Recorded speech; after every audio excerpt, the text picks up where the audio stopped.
love that song. Hoodoo Gurus like Wow Wipeout. The moment it started playing... We good? We're going to use this one? No, we're good now. Okay. The moment it started playing, I was sitting next to Dave and he just said, Hoodoo Gurus, straight away. Now, I know you've spent a lot of time on stages all over the world. Have you ever had an entrance quite like that one, though? Not with the Hoodoo Gurus. There's been a few boos, but not Hoodoo Gurus. So... We picked that song to make you feel extra cool. I'm a little bit embarrassed by this photo. Does anyone recognise the ship there that there in that photo? That's the Rainbow Warrior, wasn't it? That was 1986 that photo was taken in New Zealand. Mullet and all. I think I was wearing a little bit too much denim that day, so... There's no such thing as too much denim, David. Welcome, everybody. My name is Jo Darby. I'm a friend of David's, a member here at Wallsend Church. And as you already know, we are here, of course, to celebrate friend, pastor, brother, son, uncle, father, husband, mentor, writer, charmer, spirit lifter, occasional rabble-rouser, joyful disruptor, harmless stirrer, and lovable rogue, David Riley. Can you give him an applause?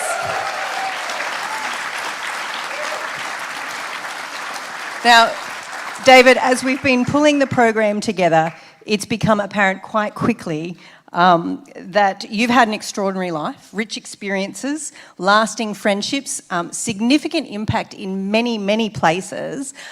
You live large, and I've learned some things about you that I didn't know before, and I feel even more privileged to call you friend. So everybody get comfortable, because we're going to be here for about 4.5 hours. It's not going to be that long. We will do our best. But we are going to go on a bit of a journey together. There will be fun. There will be some surprises, some photos like this stellar one, some videos, messages, memories from various chapters of David's life. How are you feeling about all of this? Look, I've been feeling very nervous and awkward for about 2 months since someone first suggested this. Can I just let everyone know, in case you don't already know, I've got nothing to do with this evening. I have had no idea what's being planned. I'm as much in the dark as many of you, and so as a result, I'm quite, Nice disclaimer, nice disclaimer. It would be impossible for us to capture everything and include everyone. So consider this the Cliff's Notes of the life of Riley, which is an epic tale. But we are going to approach it in 4 parts today, 4 chapters. And our first chapter is Origins. So let's get started. So Origins, of course, is the place where every great story begins.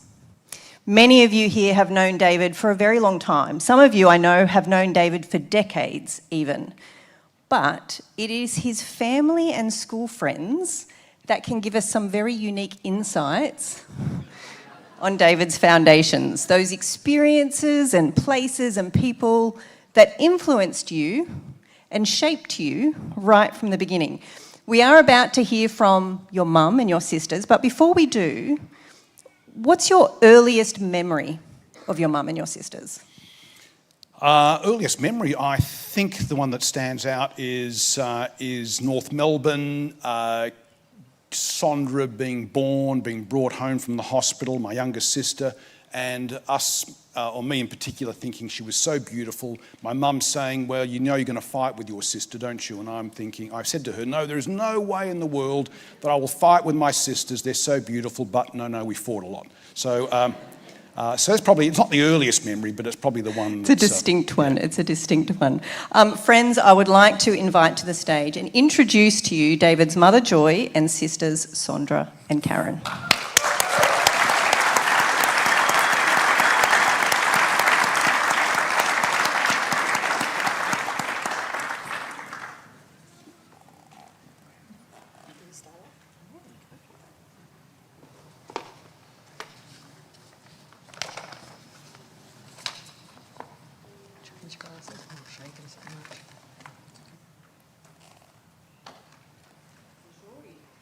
Is that 2 in your face? Yep. Yes. 2 in your face? Do you want to hold it? No. Thank you. I'll come over here. Mother of the man at the moment. That's me. David Robert Riley. born just after midnight on the 21st of December 1968. And I knew, because I knew, because I knew, his name was to be David. How do I describe David in one word? As a baby, contented. As a child, easy. As a boy, delightful. As a man, to me, 1 in a million. A delightful memory I have of David was in primary school. He was probably in about year 5, and he used to come home and tell me what happened to him at school and what was going on. And this particular day he came home and said that he'd been learning maths and fractions. And I said, how did you go? He said, I think I did pretty good, Mum. He said, to be able to get out of school, the teacher put us in a big circle and we had to give the answers to the fractions that she was asking. And David said, I said, what question did you get? Did you get out straight away? He said, well, I almost got kept in. I was surprised. He said, because she said to me, David, I have a pie and I want you to tell me what the biggest piece of the pie is. Is it 2/8 or 1/3? And I said, what'd you say? He said, I said 2/8. I went, what? What'd the teacher say? She said, David, do you really think that 2/8 is bigger than 1/3?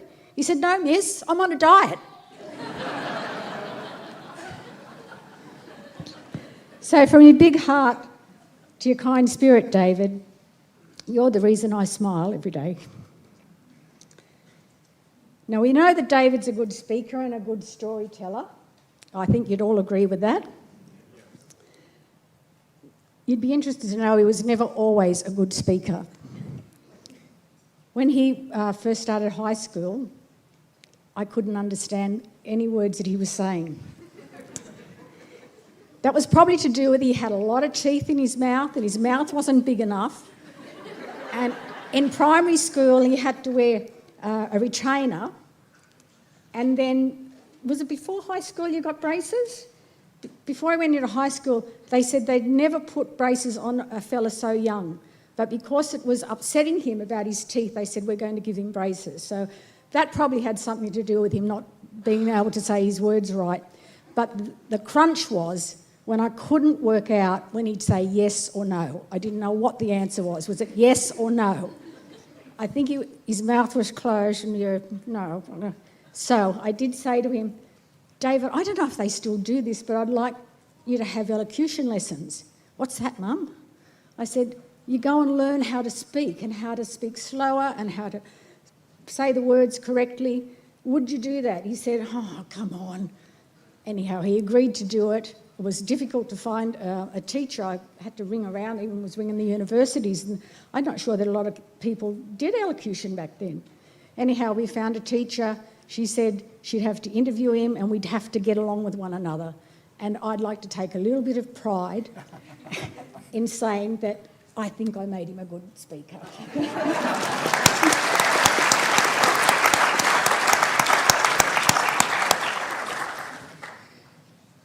So there's a song from 1968 that was a song that shot to the world acclaim in 1968.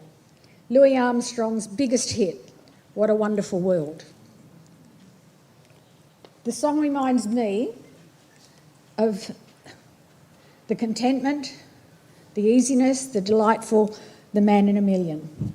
So I just would like to say these words to you of the song and you get a better understanding, but you might help me in a couple of places. I see trees of green, red roses too. I see them blossom for me and you. And I think to myself, what a wonderful world.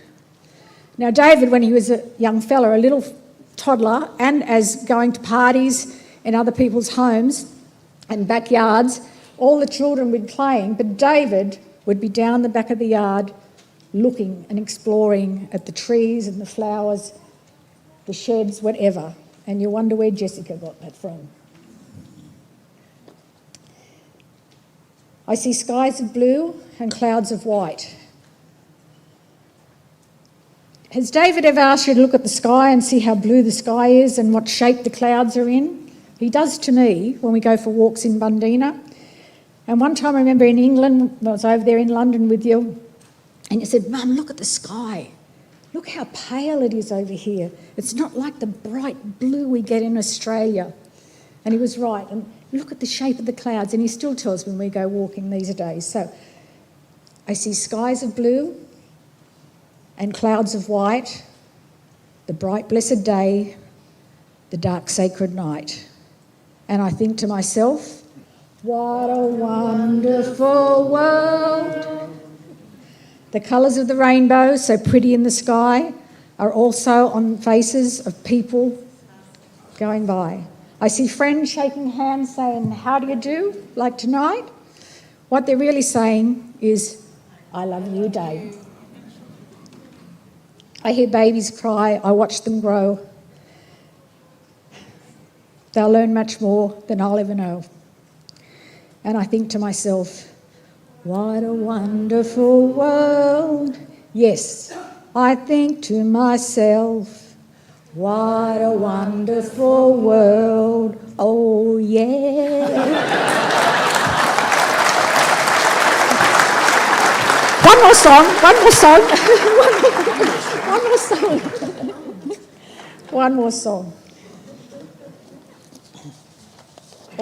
Almost there. The last song I want to sing is, I'll finish with this. Dame Vera Lynn's "We'll Meet Again." We'll meet again, don't know where, but yes, we all know where. Don't know when, but I know because I know because I know. We'll meet again some sunny day, and I praise the Lord for that. One more thing. Anybody seen the book?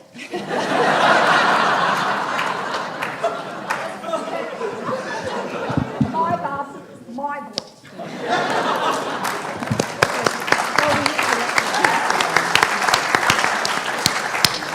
What do we do now? That was like a total mic drop. Do we even... Do you want to go? We'll give it a go.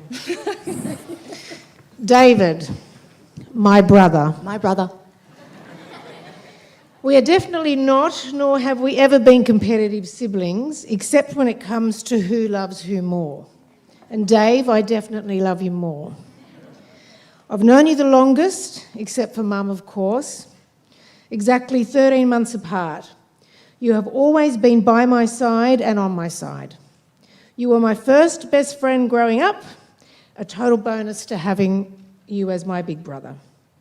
We grew up sharing many milestones. We even shared one bedroom between the three of us.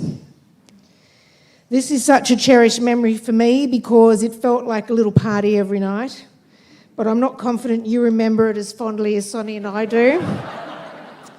We know we were the most annoying people on the planet to you back then, but we also knew you loved us. In fact, I'd like to take a little bit of credit too for the wonderful, admirable qualities you exude today. I believe I was your grace grower. A grace grower is someone in your life who constantly challenges you to grow in grace because of their questionable behaviour. You had no space for yourself, growing up with two young sisters, and even when you asked for it, we took that as a challenge to give you even less space than the no space you already had. Not even the bathroom was a private space. We came in anyway and ignored his pleas to get out. Maybe having two sisters who never gave you space has contributed to some of your great character qualities, your extreme tolerance and your heart of forgiveness. We tested you on every level, and yet you still loved us. And while you were developing these grace-like qualities, let me remind you, you were responsible for my first set of stitches. Accidentally, of course. And I apologise again for your first scar, a hot iron to the belly. Accidentally, of course. I still have my scar and I love it because it reminds me of the love and care you showed me once our push and shove ended in tears. and you wanted to make everything better. We were very close growing up, literally, tiny spaces, no privacy, living in each other's pockets. What seemed to be our most challenging experiences of that time ended up one of our greatest blessings. I think you may be the only teenager to take your mother, your two sisters, your sister's friends to your Year 12 graduation and walked in proudly with us. We worked together, we socialised together, we were going diamond together. I know you worried about Sonny and I, maybe kept us close to keep an eye, but we never worried about you. Well, there was one time. You came home and you said you wanted to talk to us. You said you'd met some very special people. You weren't going to drink anymore and you're going to go to church on a Saturday. Well, the rest is history, and clearly the best decision you ever made for all of us. If there was a scale measuring how proud a sister could be, it would break under the weight. I don't think there's a scale strong enough to contain the pride and love a sister could have for a brother. Your character blows me away, a character that's been tried and tested. What everyone sees in public is exactly who he is at home. But most importantly, I'm so proud of your decision to marry Joanne. David, I know you know this, but I also want you to know that we all know this. You could have not grown, overcome, achieved everything you have without your wife, our sister, Joanne. Jo, you are the real living example of the saying, behind every great man is even a greater woman. David could not be David without you, Jo. Thank you from all of us. Well, yeah.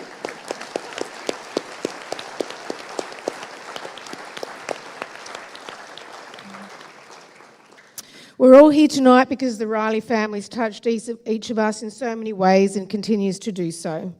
A true example of God's love and grace shining through you. When we asked Kia, Ted, your nephews and nieces, to describe their dad and Uncle Dee Dee, there was a common thread.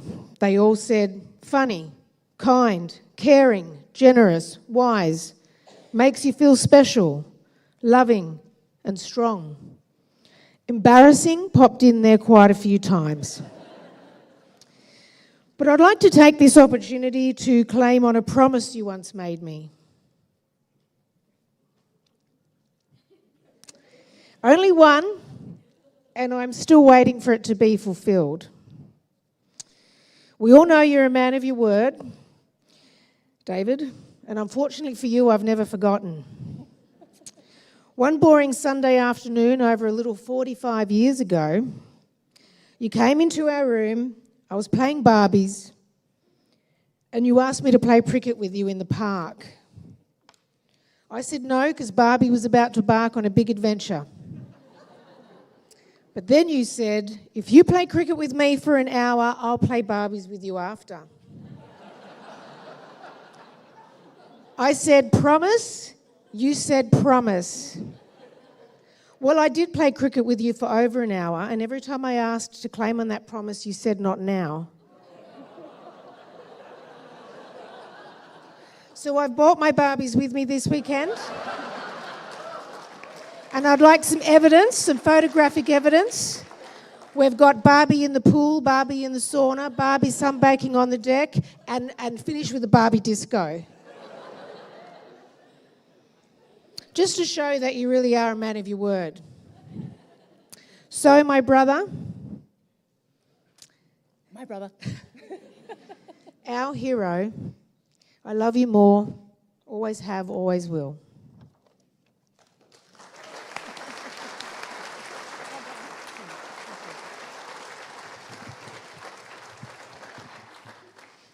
We now need to make it giant size. All right.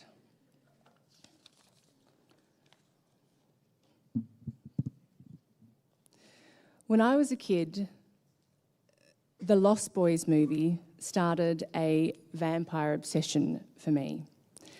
The Doors song, People Are Strange, plays in the opening credits. Sometime after the movie's release, Dave made the decision to move to Perth. He was only 19 and had been given the responsibility of opening an office there for the company he worked with. When we were kids, Dave and my relationship consisted mostly of fighting, eye-rolling, and occasionally grunting at each other. But what you might not know, Dave, is that music always made me feel close to you. Every album you bought, every artist you loved, I listened to relentlessly. We never had much to say to each other, no small talk or deep and meaningful conversations. But after The Lost Boys came out, whenever Dave saw me, or we spoke on the phone when he was in Perth, he sang the song People Are Strange.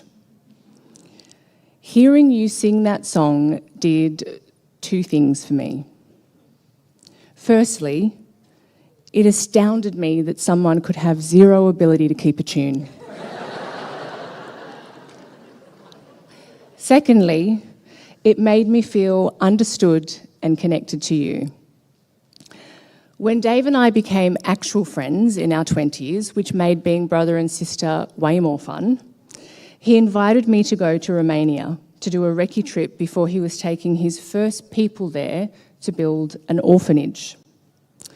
With everything he had to do to organise the important work of housing orphans, he surprised me with a trip to Transylvania, the birthplace of Vlad Dracul, also known as Vlad the Impaler.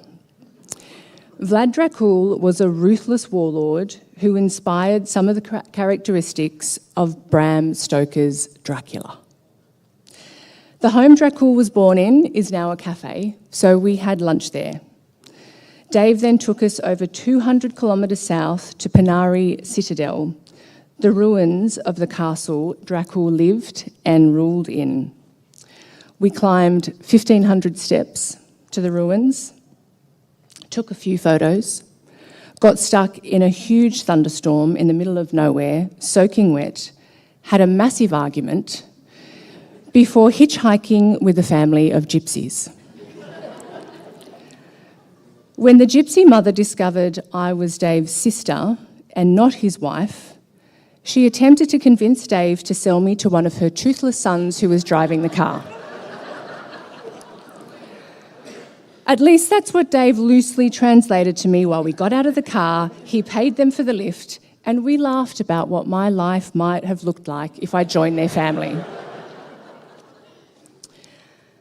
It took me years to figure out that David used my perhaps dumb obsession with pop culture and vampires to trick me into discovering how fascinating history is, and show me that if you choose a life of adventure, it may not work out how you imagined, but even the most unpleasant and difficult experiences can create your very best memories.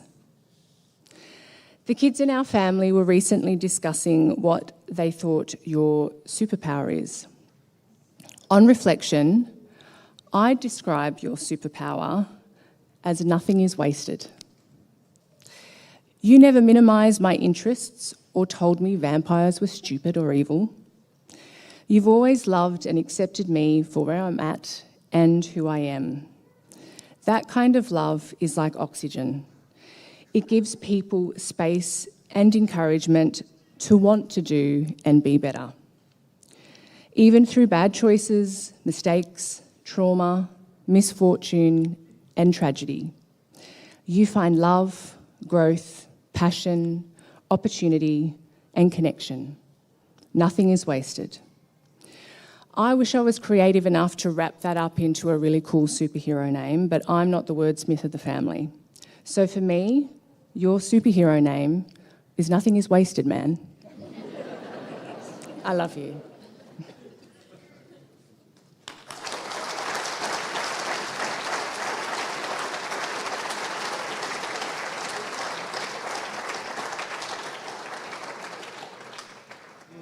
When you're a stranger, faces look ugly.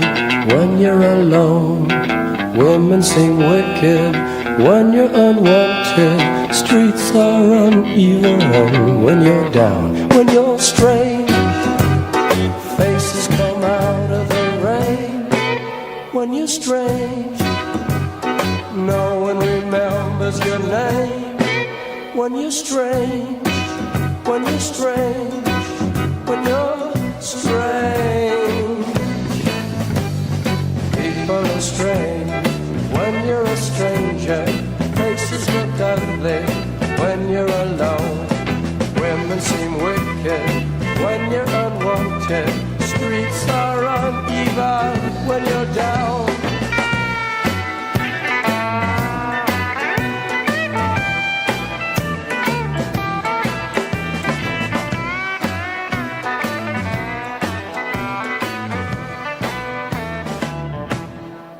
When you're strange, faces come out of the rain. When you're strange, no one remembers your name. When you're strange, when you're strange, when you're strange. All right, yeah.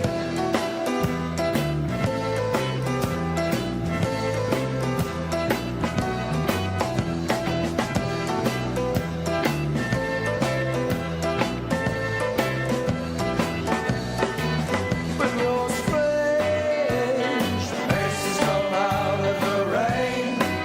When you're strange, no one remembers your name. When you're strange, when you're strange, when you're strange.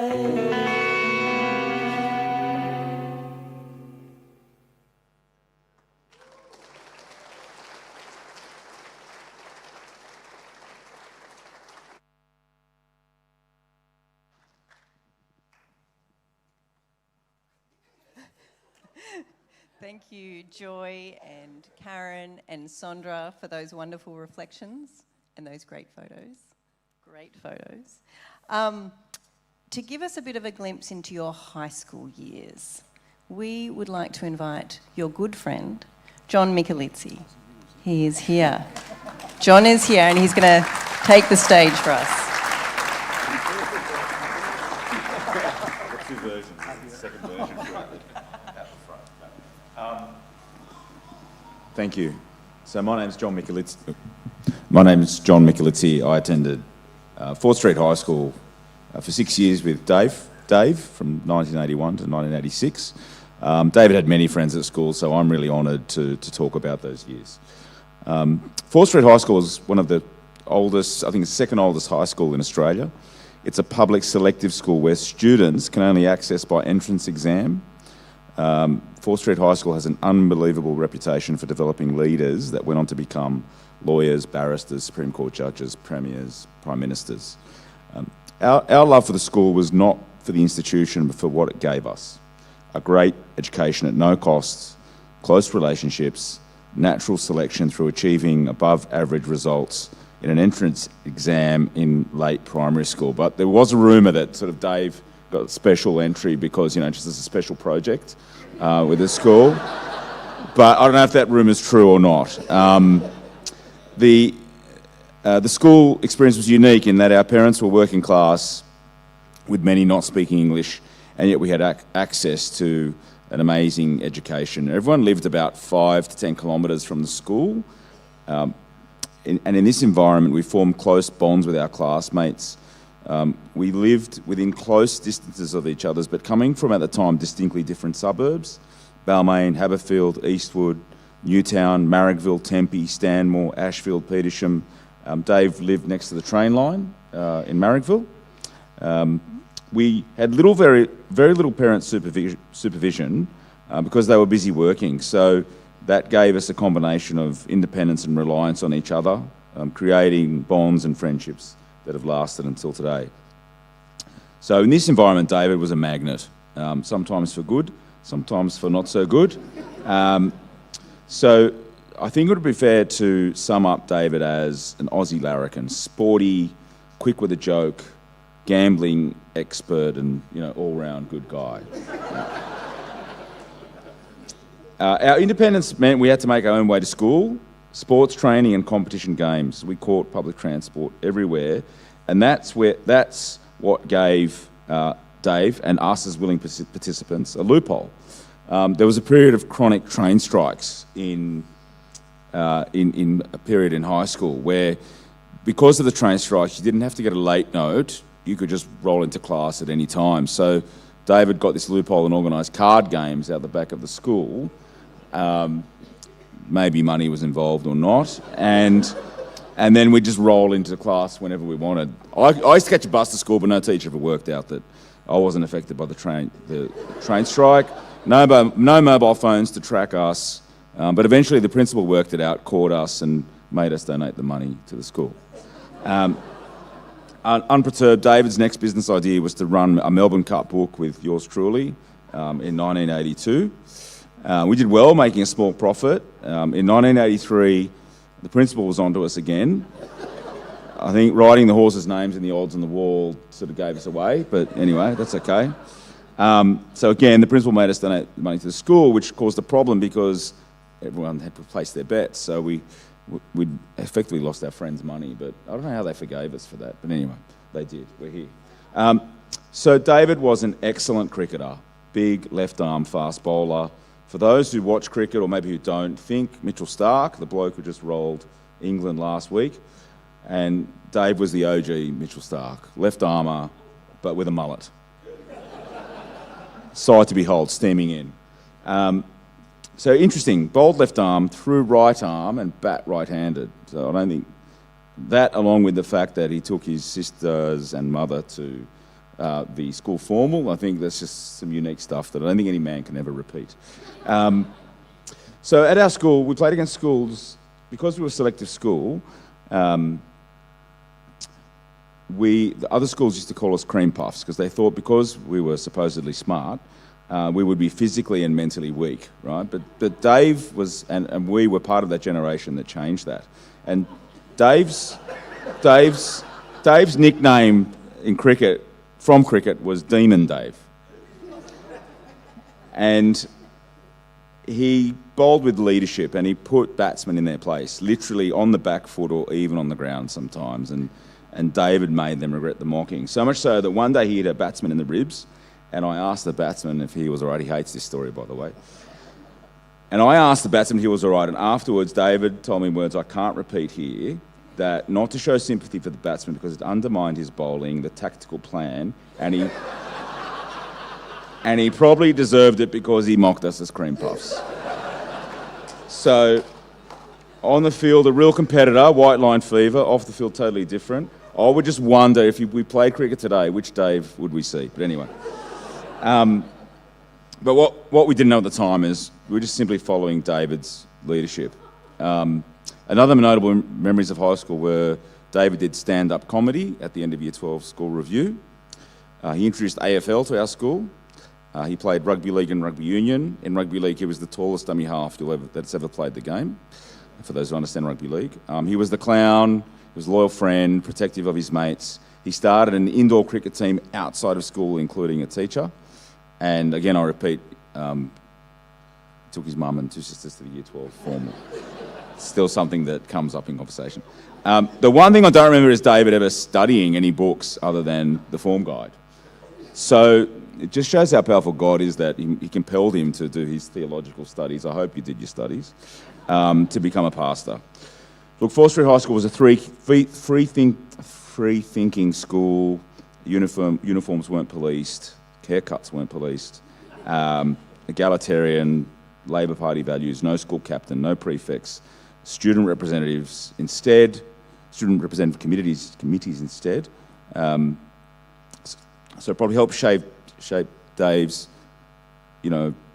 values around being socially progressive, policies, free public education, universal healthcare and Medicare, age pensions, single parent pensions, etc.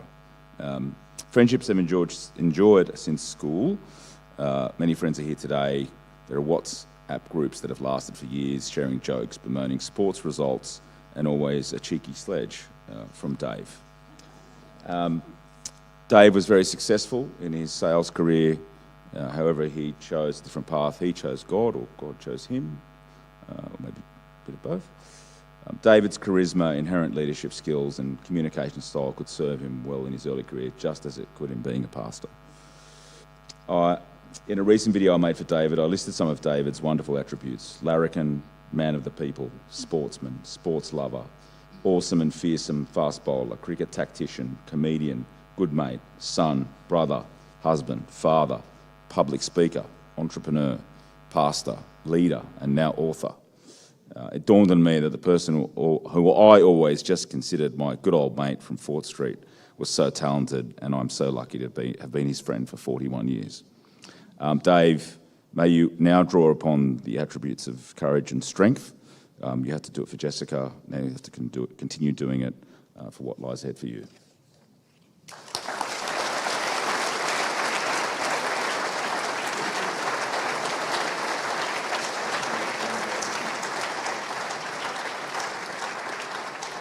Thank you, John, for that insight into the younger David.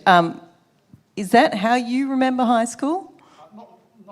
Not really, no. So I think with age, John might have, not only lost a bit of his hair, but his memory as well. But feel blessed that some of my old schoolmates are here, and I can see Pete up in the back, and a couple of others. So it's wonderful, not only wonderful to have old schoolmates here, but wonderful to have everybody here. I feel incredibly blessed that so many people have come just to give me a hard time tonight. We're going to move into chapter 2, calling. This is a period in your life where it's a good one, isn't it? Like, let's just take a moment. It's a period in your life where direction is taking shape, your talents are growing, you're exploring what the world might hold for you. It's a season of discovery, testing possibilities, recognising your potential, and it's a time where others are affirming your abilities and you're taking your first steps towards the path that you're eventually going to take. It's a time of incredible growth. Now, after school, you were accepted into University of Western Sydney to study journalism. What attracted you to journalism initially? Look, I think the writing, I think the chance maybe to make a contribution through communication, but in the end I didn't end up taking it up, no. You didn't. Look, writing continued to become a big part of your life in ways that you probably didn't expect, but it was a juncture, a turning point. You didn't go ahead and study journalism. Instead, you took a cadetship with Imagineering, a tech company working in this space of new and emerging tech in an entrepreneurial sort of role. And I think we have Sue here. Is Sue here? Sue, do you want to come and join us on the lounge? Can you just welcome Sue Stanbridge to the lounge with us?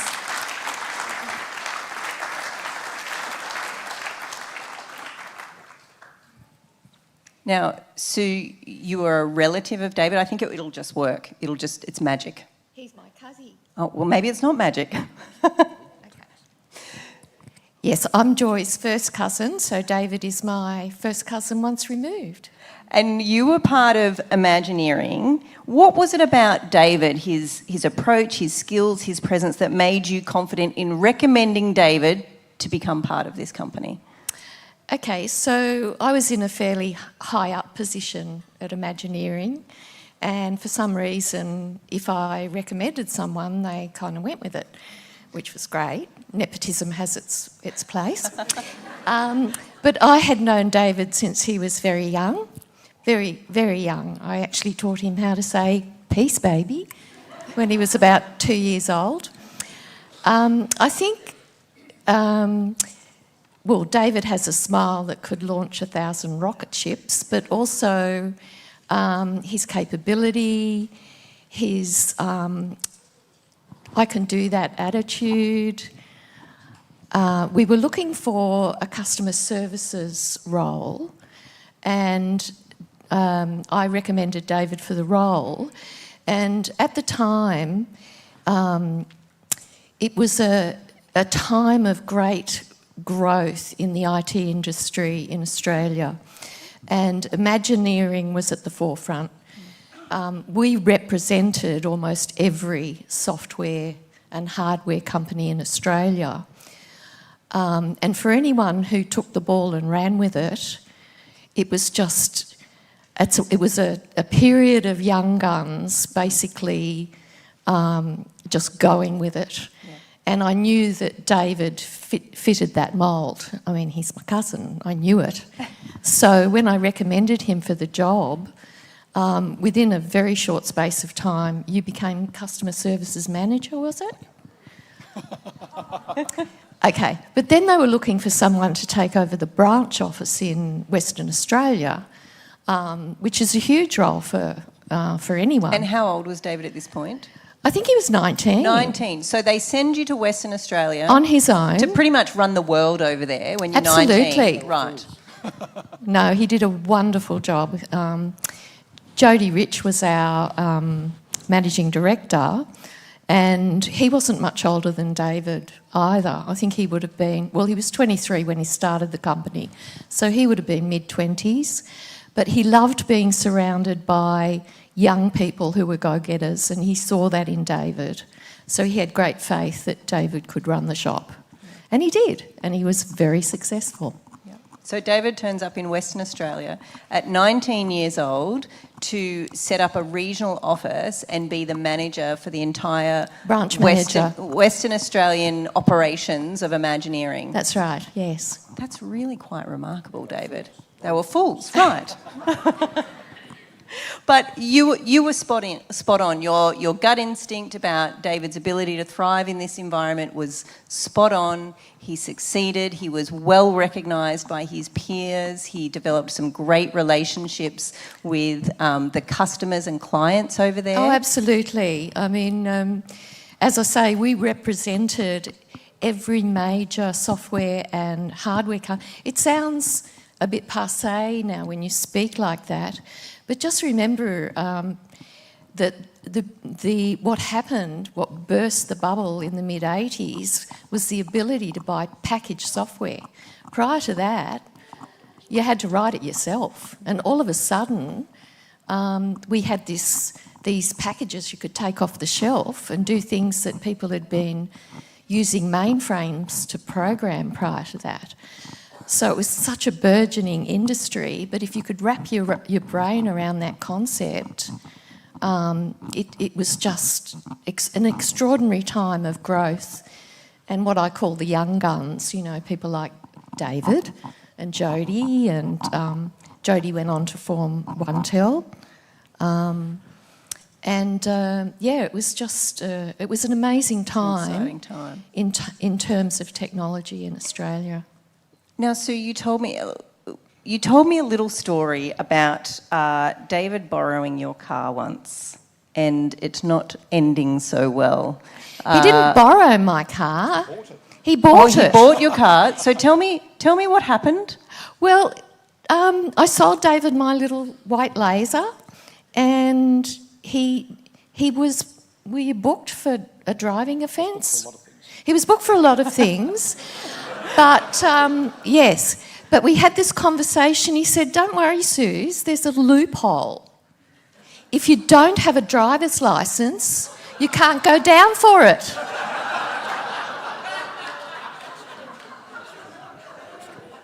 I think the loophole's changed though, David. I think it might have changed. Maybe because of that. Thank you, Suze. Stay with us. Stay with us here.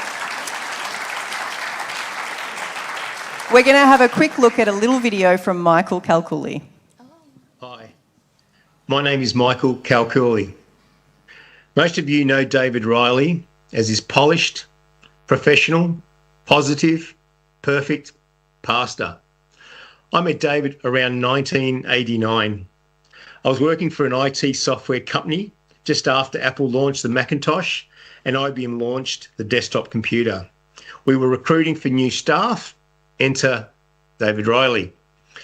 He was wearing a suit that seemed 3 sizes too big, sort of in the style of David Byrne from Talking Heads. His hair not too dissimilar to the mugshot behind me. After the interview, I went up to the manager that interviewed him and said, "You're not going to employ that guy, are you?" Thankfully, for many business, personal and eternal reasons, they did employ him. And of course, as you can imagine, he was hugely successful. And as they say, the rest is history. David, we've shared many memories together, many that can't be repeated, but also many that I will forever cherish. They've involved births, deaths, baptisms, and marriages. You may recall catching up in Naples, then again in Munich, and now here in Newcastle. I'm actually starting to wonder if you're stalking me. But seriously, David, you've been a major influence in who the person I am today. You've influenced me and motivated me to strive to be the best always. Mate, you're one of life's great human beings, and it's an absolute honour and pleasure to call you my friend. Enjoy today, Bill.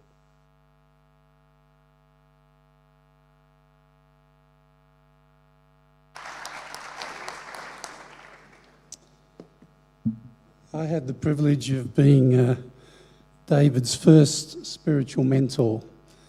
It was through one of the companies and friend, and so I went around and started Bible studies with Dave, and I can remember, you typically start with Bible 101, the difference between the Old Testament, the New Testament, the fact that the Bible is a library, not a book as such, prophecy, bit of evidence for why you can believe the Bible.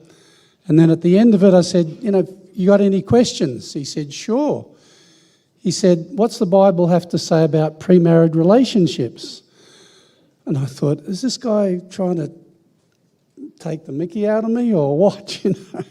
But I just realised he was approaching this whole thing from a very secular, genuine perspective.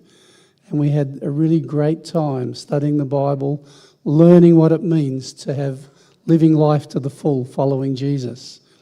He was very genuine. If he said he was going to do something, I invited him along to church, and normally people say, but no, right, yep, sure. And then I'm standing out in the steps at Parramatta there with, waiting and greeting people, and Dave rolls up. Of course, at Parramatta, he rolled up a bit late. The car parks were fairly full, but God must have provided for him, Dave. Right in front of the front steps was the space. It didn't have "don't park here," so Dave parked there. But he was in a Mercedes, and, I was a little bit full of hubris, and, this is one of my contacts, and, he's an up-and-coming businessman driving a Mercedes, and, yep. And that was, I was telling people as Dave comes out and he hops in his Mercedes, he backs off, and there is probably about a metre of black oil, sump oil. And, I think the rescue squad was called out to try and deal with that. The Parramatta Church might have finally forgiven him. But Dave went on to, working with Grenville Kent in that area, and they had a really vibrant youth team there at Parramatta. It was, really went well. I moved on to Kellyville, and then a few years later, Dave moved across to Kellyville and got involved with the youth team. Fairly quickly was in charge of it. The thing grew, 80, 100 youth coming along. I was doing my doctorate at the time and in church growth, and we were sort of putting into our ideas all the latest thinking and really just having a great spiritual time, great time. And Dave was flat out working, had... I suppose, he was probably putting in the best part of volunteer time, 15, 20 hours. But I realised for the program to really continue well, we needed more time being put into the youth program. And there was a concept called bivocational ministry. And that involved someone like Dave who was actively involved, and the church then starts paying them, and he eases back in his other profession, so he's bivocational. I thought it was a brilliant idea. There was only one small problem. I didn't have any money for the church side of it. Didn't quite know what to do. One day we were playing golf. He was never as good a golfer as cricketer, by the way. I thought, Dave, we really need you for more time, in ministry, and I'd like another 15 hours. And Dave said, well, I've got bills to pay, house to pay off, etc., whatever it was. And so we sort of talked about it, and then I can remember, I think it was on the 10th tee, we had a prayer about it just to see what God had in store. And I must admit afterwards, I was a man of little faith and thought, well, that was worth a try, but that was about it. And it's only a matter of weeks later, Dave comes up again on the golf course. You won't believe what's happened. And I said, what's that? He said, well, I had a talk to the boss. I was able to cut back my hours and my wage has gone up. And it was like, whoa, that was amazing. And so that was just an incredible blessing how God opened up that area. Because Dave was deeply spiritual, charismatic, keen, just a great youth leader there. I remember that big smile of his that adds to his good looks was always something that helped make things really happen. And so, Dave, it's been an incredible journey to share with you. Actually, I understand your boss, Tom was planning to be here. Are you here, Tom, today? Yes, would you like to just stand for it? Yep, thank you very much, Tom. We were asked to share something that others may not know about Dave. Now, you all know that what a rabid Labor man he is. I tried to work on that, but had not much success.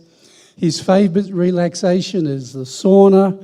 If you go into his sauna, there's this big pile of Sydney Morning Heralds. I've tried to tell him it's a bit of a lefty paper, and maybe I could bring along an Australian, but he wouldn't have let me bring the Australian magazine in.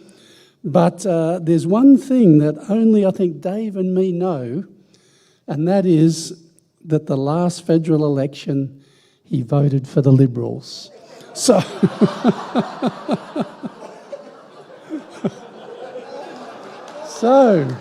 so he, he's not as close-minded on politics as you might imagine. So, and see, he's not denying it. It's a fact.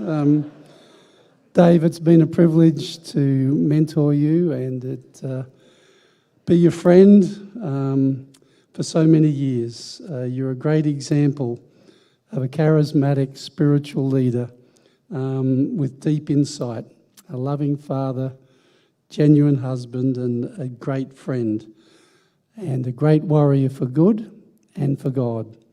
Thanks for your smile.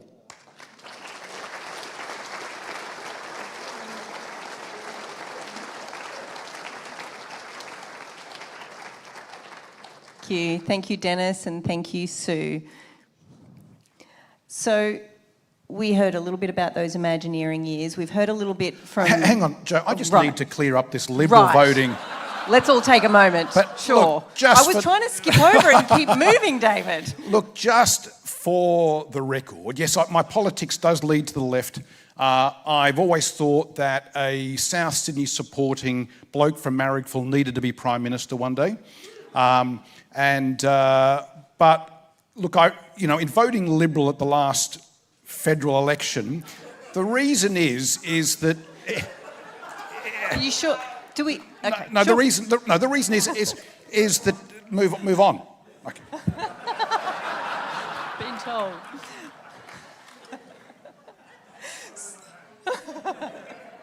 You guys can have that conversation. So you had some amazing years with Imagineering over in Perth, some lasting friendships. I've got messages from John Lewis talking about your influence there, your intelligence, your confidence, your sense of humour, the way you were able to disarm even the most difficult client. But you came back to Sydney, continued working, And it was during your time in Sydney that you had your first encounter with Adventism. I believe it was through Bernard Graff. And Dennis has given us a little bit of an introduction of the early part of your journey with Parramatta Church and then to Kellyville Church. So your communication ability, while you were continuing to work full-time in business, you're preaching regularly, you're leading Sabbath schools, you're taking Bible studies with people. This was a really vibrant and rich time of growth for you, and you were involved with some very exciting ministries, and I know you made a lasting impact on Kellyville, and I want to invite Stephen Chan to come and share a little bit about the impact that you made at Kellyville.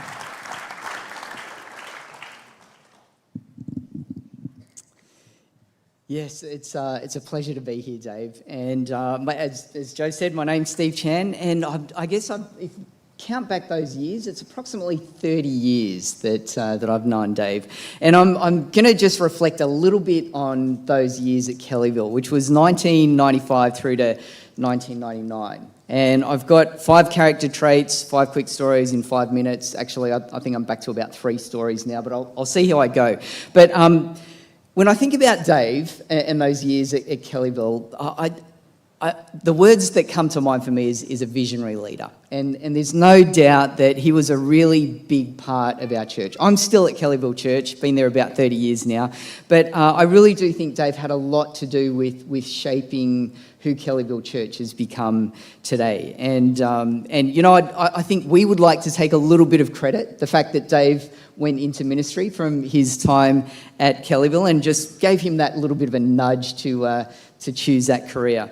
And he always brought just such an amazing amount of energy and enthusiasm and fun into church. And he had this ability to just look at the big picture, set a strategy and cast a vision. And a couple of things that I think about at Kellyville was that when he looked at the demographics of who we were at church, he said, you know what, there's a gap. We don't have many young professionals in there. So he started up this Sabbath school class, which became one of our biggest small groups at Kellyville, called Dinks and Sinks. Double income, no kids. Single income, no kids. And so we had a lot of fun together doing that. He also set up a bus route, a bus service from, he was looking around going, Sydney Adventist Hospital, there's that nurses' res with a whole bunch of professionals there, and he had a bus route organised for the young professionals to come and join us there. VIP days where you get to invite your friends, and so that gap was filled really quickly, and that was really visionary on what we saw there. And I think what we still do at Kellyville has been influenced by Dave's time as he was with us there.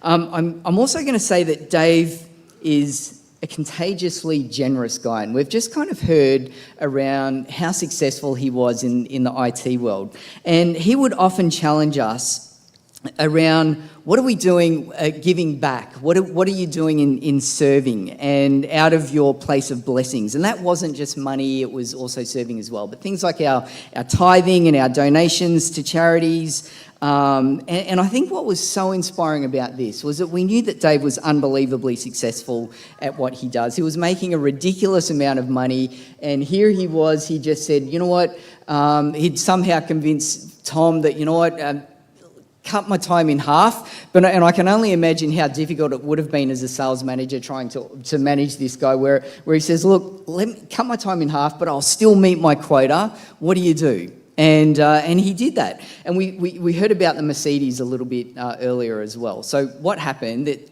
fancy little convertible Mercedes that he'd rock up to church in, which was... It was a reward for the top sales guy for that month. And it seems that Dave was driving this Mercedes an awful lot. But I think, it was just really inspiring to watch a guy who had decided that, winning people over winning big IT deals was more important to him. And that was unbelievably inspiring.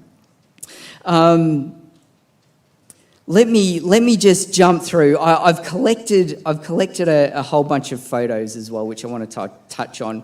And back in the 90s, when you went to church, you wore your Sunday best or your Sabbath best. And I don't know whether it was us that corrupted Dave or whether it was Dave that corrupted us, but I've got a bit of a timeline of photos which I'm going to zoom through really, really quickly and just give you a bit of a look. So here's Dave back in the 90s. You can see a suit and a tie, and that's how you got dressed to go to church. And then the next photo, you'll see that he's still in a suit and tie, and actually I don't know what was going on there, whether they thought the baptismal font was a spa or something, but I can see Jim Hawkins in there as well. He's here as well. And then the next slide, we can see that the suit has gone, and then the slide after that, the tie has gone, and then the slide after that, he, I don't know, went into some kind of grunge phase or something. Things were starting to slide. If you go to the next picture, we had a bit of hippie days coming in. This was a real problem. And then finally the next slide coming on, well, here we go. He was a bit of a Rabbitohs fan, and he did go a bit crazy. In fact, he loved his sport. Apparently, before he became a Christian, he would enjoy a bit of a flutter on the horses or the sport or whatever it was as well. And apparently, at one point, he did lose a bet.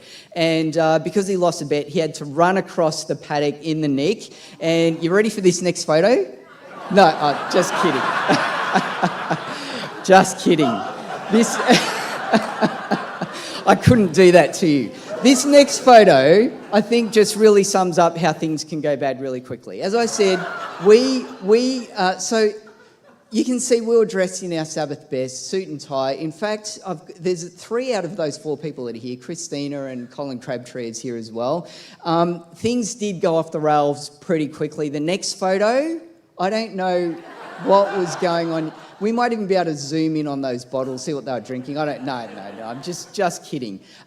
In fact, we could probably get those guys up on stage and bust some of those moves out. Do you think? No, just kidding as well. But yeah. So this last photo that I just want to put up on the screen as well. It was Dave doing his thing at Kellyville. We had a couple of young people that had just been baptised, and he's giving them their baptismal certificates. And the picture there, and the reason I wanted to show this picture as well was the fact that Rhiannon, who's the young girl there, and it's her mum off to the left. Rhiannon has now had a daughter, and she has just recently she's got 2 little girls now and just recently visited our church. And Dave, I just wanted to draw to your attention, that's 4 generations of people from those 4 years that you spent at Kellyville that have been impacted, and they're going to be in the kingdom because of the ministry that you were there. And I know this one thing for sure, that while we've just seen an example of Dave rippling through 4 different generations, that those ripples are going to continue for generations to come. So God bless you, mate, and thanks for being such a legend.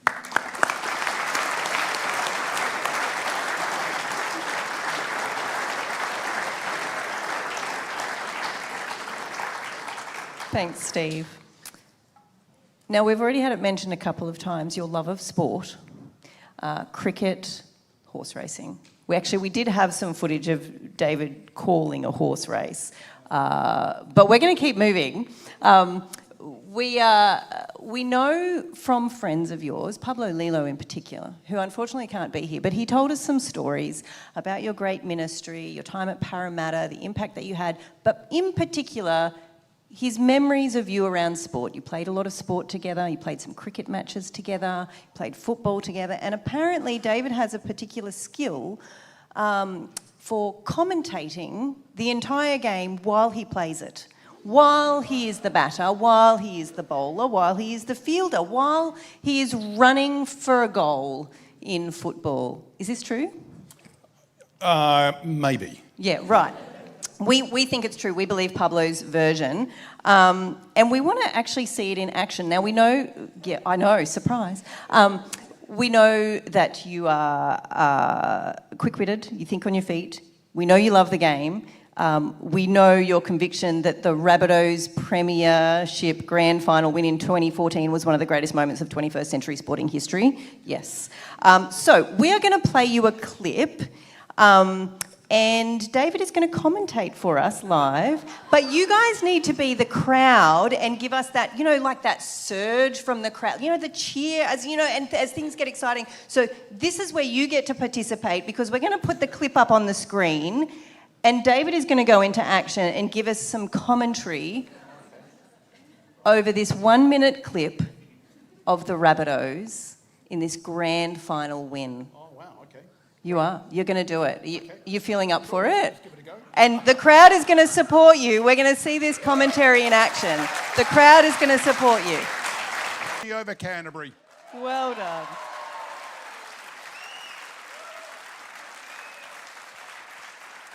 Well done. Great energy. You didn't hold back. Thank you.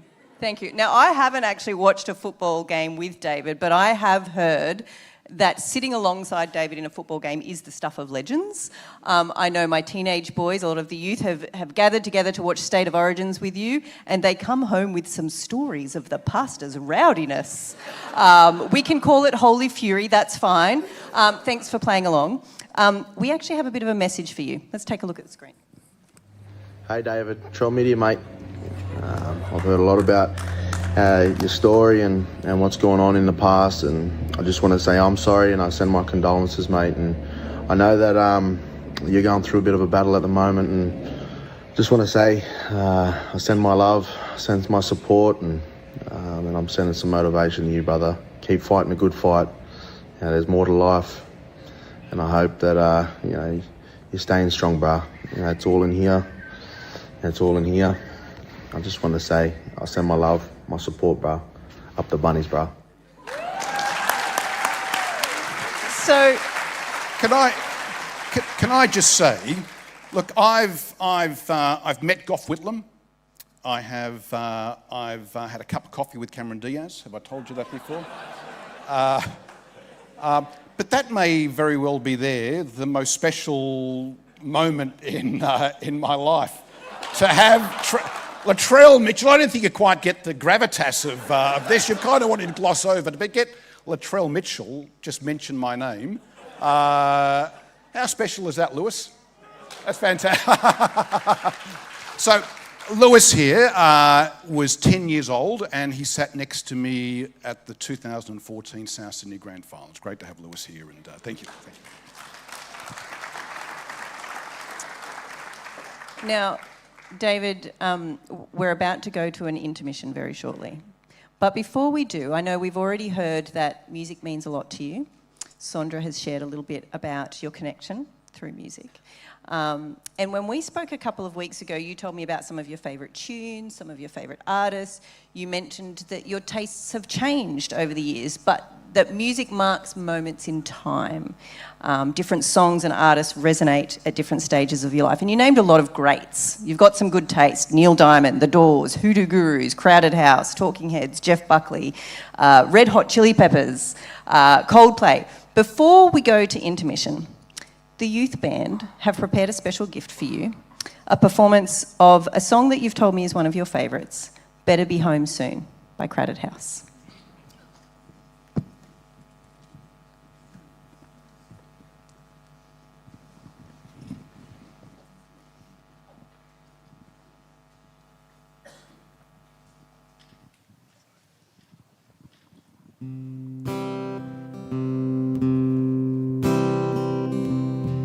Somewhere deep inside, something's got a hold on you, and it's pushing me aside. See it stretch on forever, and I know I'm right for the first time in my life. That's why I tell you, you better be home soon. Stripping back the coats of lies and deception,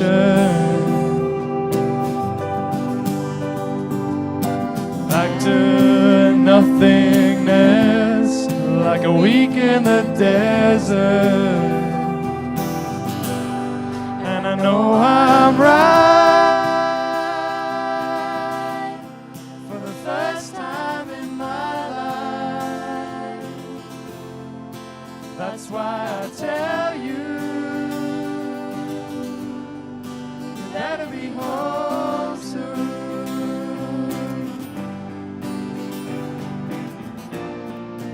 Don't say no, don't say nothing's wrong. When you get back home, baby, I'll be gone.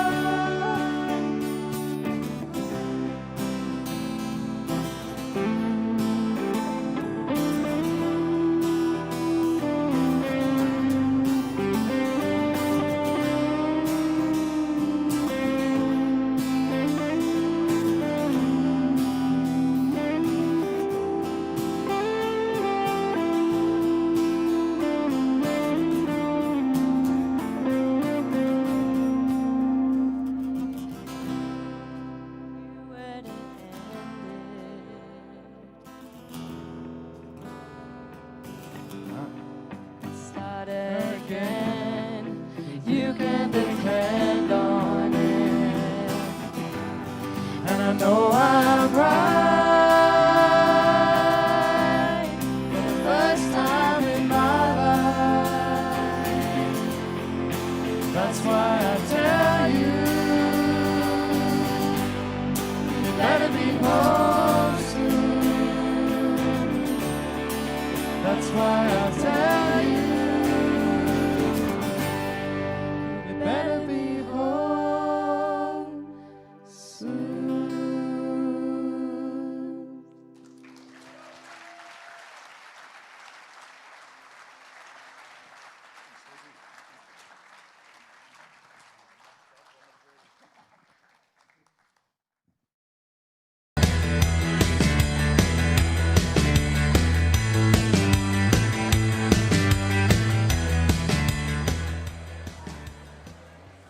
David, I think we might have to just keep having more intermissions so you can walk on to that wipeout. So you get to have that entrance over and over again. What do you guys think? It's a bit of a fun entrance. It's a very fun entrance. Come on in and take a seat because we want to continue the story. We've covered the first 2 chapters so far. We've looked at origins, we've looked at calling, and now we're going to look at a chapter that we've called adventure. So ministry had begun. Your whole life is an adventure, really, but we had to pick a name for this chapter. Ministry had begun. The calling had been very real. There'd been a lot of shaping and growing that had happened in those years in Sydney and in Perth and then back in Sydney. But now there's some new adventures. You headed off to London. And to begin with, you were working with Speakers International, which is a large provider of, what is that, like corporate and motivational speakers? Is that what you were doing? You're travelling extensively between the UK, US, Australia. I know you said that over the years you've travelled to about 100 countries. Travel's been a huge part of your life, a huge part of these adventures. How did you first come to be connected with Speakers International? What brought that about? Well, it's a little bit of an embarrassing... Oh, really? I didn't know. No, I'm sorry. Do we need to move on? Well, yes, that's right. No, so, no, I feel very privileged to have worked with this particular company because the skills that the people that I work with kind of passed on to me, I think God used to take my communication to a next level. And so I think, to answer your question, what led me there, I think it was God leading me there for a season in order to bring about some additional components that would be a blessing for ministry. Yeah. And so you got to do, you were travelling all over the world, speaking, being paid to speak. Do you have a favourite engagement that stands out, something particularly meaningful or memorable? Look, one I haven't shared this publicly before, but I was speaking for a a company called John Lewis. And if anybody who's been to the UK, you'll know it's a big sort of, it's like David Jones, it's a high-end thing. And they had me doing an exercise, they had me doing something for an hour up on the stage in front of their entire workforce. And there was a particular moment that I did something that was meant to show that if you used your mental capacities, kind of big things could happen. And right at the juncture where you had this kind of reveal, there was this huge thunderclap outside, and the electricity fizzed through the air. I think the entire crowd thought that something, supernatural was going on, and everybody looked at each other and said, "Who is this guy? Who is this guy?" But it was just one of those serendipitous moments where at the right moment, nature... and so anyway, for me, that was a memorable moment. Yeah, awesome. It was during this period where you had been doing all of this speaking and telling all of these stories and standing on stages that the call on your life became really clear, didn't it? And you said something to your mum at this point. You said, "I need to go and speak for God full time. I need to go and tell stories for God." So David heads off to Newbold College. He'd been doing years and years of ministry, but now it was time to formalise it, do the study. Now, to share some insights about those Newbold days, I'm going to invite Pastor Dejan Stojkovic, now the youth director of Sydney Conference, but back then a student at Newbold College, with some memories about that time at Newbold. Just before I share this story, what a privilege it is to be here. I just want to make two notes, very public and very clear, and that is that nobody here can say anything short. I just noticed that. It's like everybody has, Stephen Chan show of his 16-page document here. I'm shocked that nobody didn't, bring the Medicare file as well and read it here publicly. So we all got about, just to let you know, we all got about 1 or 2 minutes to share things, and for everybody here, 1 minute is 60 seconds. And we just want to ask you to keep to that, otherwise we'll have to call deacons. And also, David, I also noted here, I do not want this program for myself one day, just to let you know. So I have some brothers and sisters here who know me. This is not taking place. But let me take you, David, I love you. Let me take you to Newbold College, a beautiful little place in Beanfield, just outside of the very famous city called Bracknell. You never heard of that, that's right. Yeah, drugs were cheap. But the bottom line is this: David has come, and I just ended up there as well. As I was a school of English student. David spoke English very well with a very strange accent, and I managed to find the yearbook and find some of the photos. So this is the first photo that I found in the yearbook there. You see David there pointing finger. You see that? You see, my mom told me not to point fingers because that's rude. And your mom told you that as well, Dave, but you didn't listen. You see? And David came, and you can see that there's the black leather jacket, which is not in any other photo, but you need to know that I think that was your favorite black leather jacket. And Serbian people, we didn't know how to categorize him because he did look a little bit like a hooligan. We have a book, How to Categorize Hooligans, and we couldn't categorize him. He did have that black leather jacket, walked around. You need to know he even had a special walk. And it was so good to have David around. David brought so much around when it comes to good atmosphere and many, many jokes. Next photo I will take you to is David moved just from the local, student to he became. There is that photo there where his head is in the middle. He became a chairman of Brotherhood. If you ever heard a sermon from Pastor David which said that everybody is equal in God's eyes, not at that stage, just to let you know.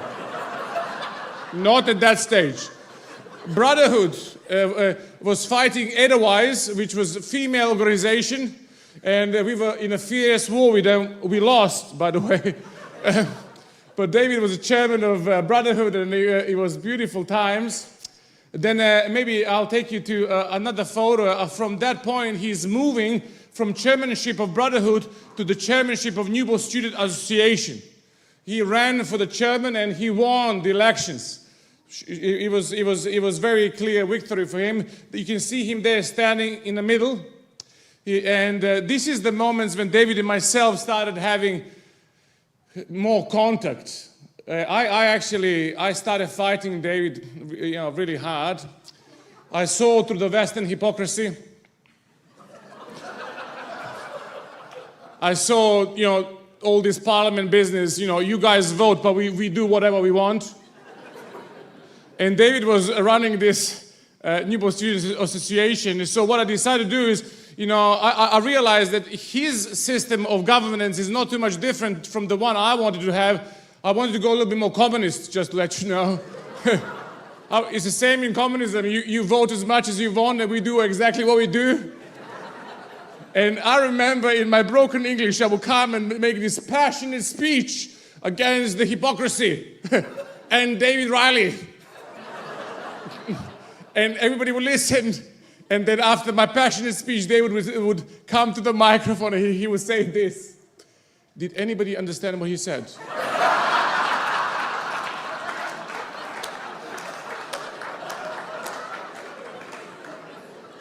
I'm still taking counseling sessions. Greater Sydney has 6 for free, just to let you know. But David was funny and organized and well-spoken, but also he was an inspiration to so many of us. You need to know that I followed his steps exactly the same. I became chairman of the Brotherhood, and then later on, I only won elections when David left, just to let you know. I was like, shoot, go, yeah, just go. And in many moments like this, I realized I learned so much from this good man. And just to let you know, there is that picture there I want to share with you. I actually took my yearbook, which is called Crossroads, and I asked him to sign it, and he wrote there, he says, Dan, love your work, man. I don't know what it means. At that stage, I had 6 part-time jobs. Did he like my work at petrol station or kitchen? Or I was like... But the bottom line is this, we had beautiful memories together. Newbold was a different place when David was there, and we truly missed him when he became a senior pastor at Central London Church. And so, as I expected, this is going to be a festival of who loves David the most. I would like to throw my hat into this game as well and say this. I needed to buy a little item for today, just to let you know, David. And I couldn't find it, in Sydney, so I had to go to West Sydney, I actually had to go to Mandruit, just to let you know. I have risked it all, David, for you, brother.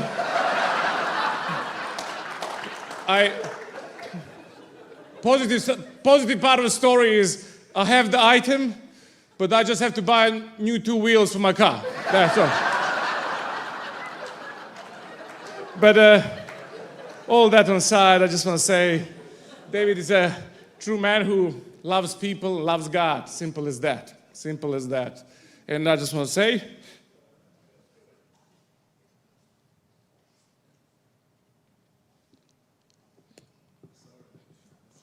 I got stuck. The one is that the timer. I'm getting off. One day when I grow up, I'll be like David.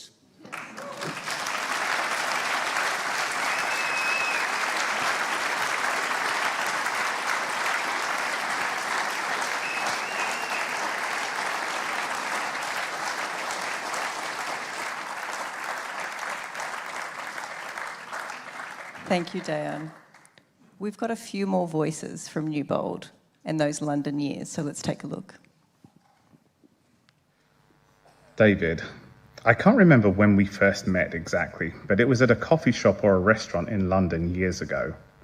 We bonded over being fellow West Ham supporters, and after that we were housemates at Newbold. And despite it being over 16 or 17 years now since we've lived in the same country. We've been friends since then. Your legacy is one of encouraging others and building each other up. And I thank you for that, mate.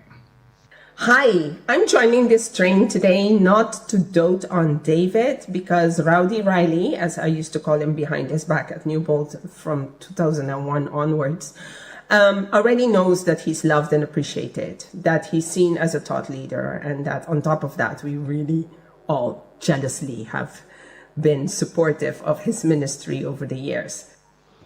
David, I am just sitting here and reflecting on you as a student at Newbold College.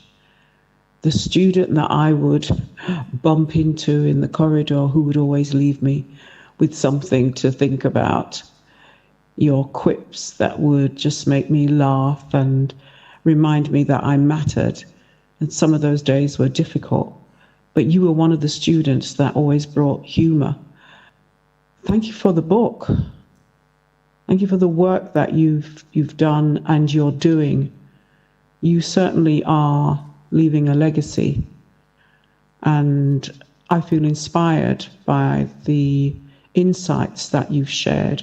David was a great student to have at Newbold because he was such a warm and lively member of the community. He contributed a lot. Since then, having gone back to Australia and entered pastoral ministry, he's been a blessing to many hundreds of people, including about 10 years ago, my mother. So thank you, David, for your pastoral ministry. And now, thanks to his book, Bubsy and the Boys, he's being a blessing to thousands of people. So well done, David. Warm, warm greetings to you from a cold United States of America. I'm thinking of you, I'm praying for you, and I know God will be with you and bless you.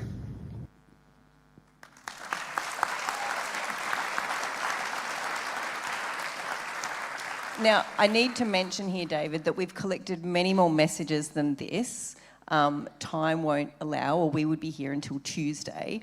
We've also had to trim a lot of the messages down, so apologies to those watching online where we've cut out some of those great stories. We will make sure David gets all of those messages, all of those videos, audio recordings, and also the written stories that have come in.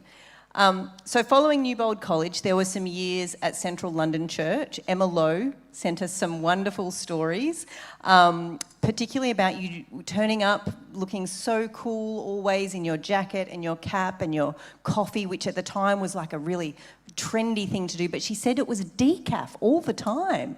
Wow, there you go. I didn't know that about David. She talked a lot about your trips to Romania, and this was something that I didn't know about you, and Sondra mentioned this briefly in her introduction about the trips that you took to Romania, taking youth from the church there to work with the orphans. And she says, we didn't speak the language, but somehow we all got on, the orphan kids and those working to look after them at the orphanage, and the houses got built. Dave excels in getting people to do things and work together, even when they aren't sure they want to. Anthea Davis-Barclay, she also shared some wonderful memories about you guys running together. She says David taught her how to eat fruit while running, and that it was a very important life skill that you passed on to her. She also spoke about, similar to Dayon, your ability to influence the crowds at Newbold. She says, speaking of your leadership of the Brotherhood, his charm and charisma had earned him quite a following. I remember watching him hold court, rallying the men with passionate calls.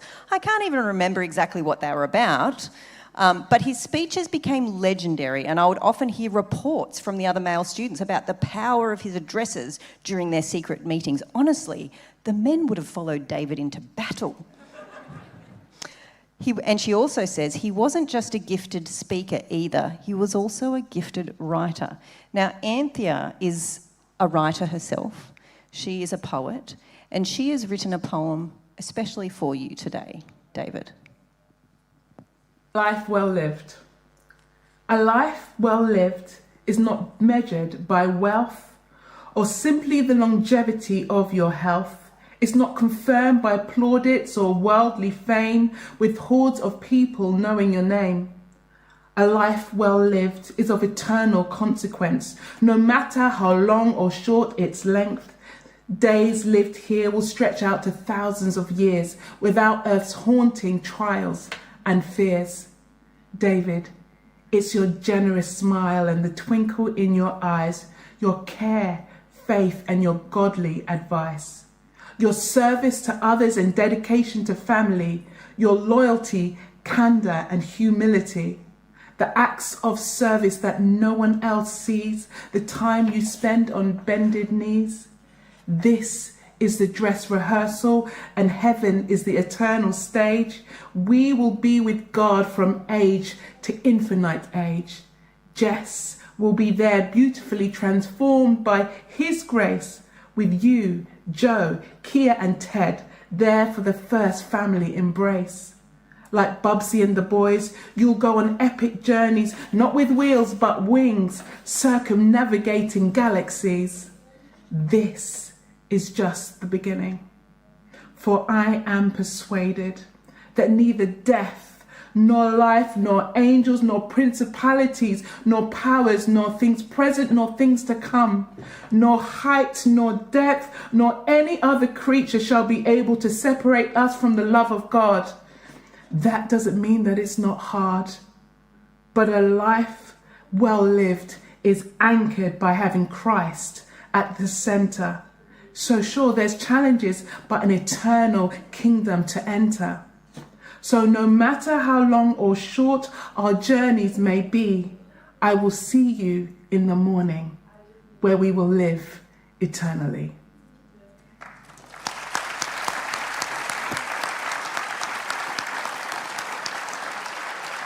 You've got some wonderful friends. You really do. I was very excited to meet Anthea. I think I've made a new friend in Anthea. Another friend from this chapter is Eddie Hippolyte, who's here to share just a few thoughts.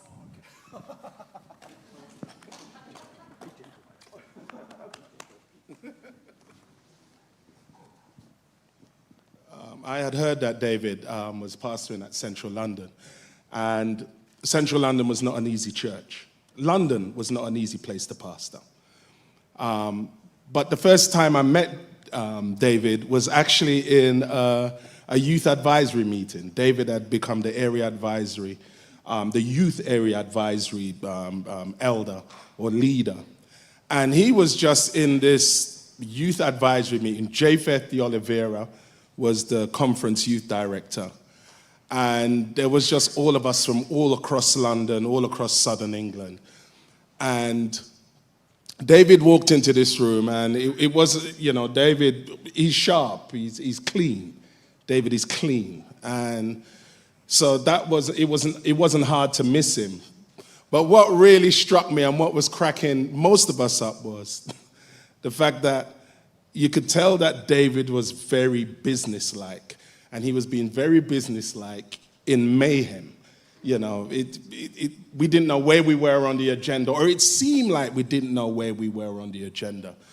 And it seemed like the meeting was going all over the place, but it was just organized chaos that we was getting work done. And he would, you know, put in his pieces here and there, but just stay quiet. Until in the end, he was like, oh, well, look, I've got a meeting and I need to leave, sorry. And he got up and he left.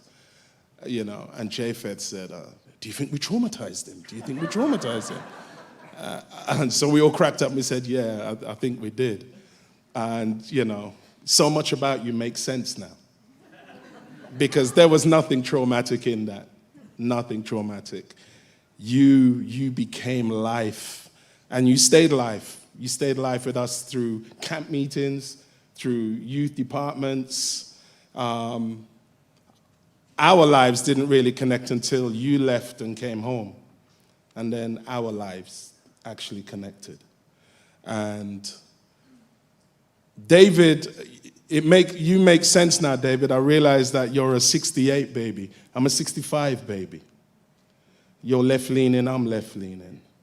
David is the voice of reason, but David will be the voice of reason and stand there with a petrol bomb if we need to go burn it all down. He really will. And now you make sense to me. Hey, bring on the revolution. Bring on the revolution. You make sense to me now. Every 21st of June, every 20th of June, I get a text from David, remembering your mother, remembering your mother. I got one this year, remembering your mother, she would have been 100. I said, yeah, she would have been 100. We'll have to wait until that morning, and then I'll introduce you. Bo, he pastored at Central London. So I don't even need to ask David how many times he went to Jermyn Street and was shopping in Jermyn Street. You see. TM Lewin and Pink, I know you would have had a lot of their shirts. The father of English couture, especially men's dress, is a man called Beau Brummel. And Beau Brummel said, well, the first thing he said is, to be truly elegant, one must not be noticed. And that is beautiful. What you're wearing right now, trust me, bro. But Beau Brummel also said this. He said, dress for the life you want, not the life you have. And I read that and I was thinking about David today. And then listening to everyone speak, I realized, yeah, David, you have dressed for the life you want. You have dressed for the life you want. You are dressed in compassion. You are dressed in kindness. You are dressed in courage. You are dressed in faith. You are dressed in love. You are dressed in strength. And every story here is a testament to that. Every story is a testament to that. I have to get back to how you're dressed. Because it is very much, you look nice, man. Where'd you get that jacket from, man? No, truly. Oh, no, don't be embarrassed, man. Don't be embarrassed. May we continue to dress. I know that you're auditing your life now. I want you to know that in the audit of the House of Hippolyte, you are fully dressed. And you have left us good clothes. And we will wear those clothes. We will wear those clothes. And we will honor you in the clothes that we wear. And the way we make people see us wear the clothes you are leaving us. Mr. Riley.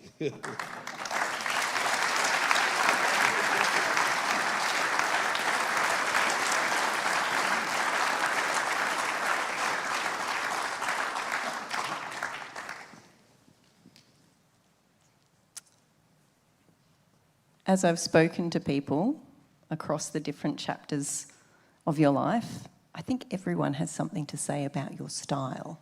David, was he always this stylish, Joy? Was he always? No, Sandra's going, no, it's not. But it's not just the tailored shirts or the leather jacket that Diane spoke of, or the crocodile skin boots. You all know what I'm talking about. Yes, the crocodile skin boots. I mean, come on. But you have a bit of a thing for hats, David. I think we have a photo, like every kind of hat. Beanies, bandanas, the very stylish chemo cooling hat, straw hats. And I was talking to Jo earlier and I said, oh, maybe we can grab a couple of hats. I think we've got one out in the foyer. And she said, yeah, I'll bring some of David's hats. I said, oh, just a few. And she said, I think he's got about 25. I said, right. She said, he's a minimalist with everything else, but he's got a lot of hats. We all wish we could be as cool as you, David. This flat cap, I think it's the signature style. We saw it from that photo back at the beginning of the calling chapter. You've been wearing these for a very long time. Some of us have come prepared because we want to be just like you, David. And whether it's a flat cap or a paper hat, we all want to be as dapper as you. We want to be like you when we grow up. We want to wear your clothes.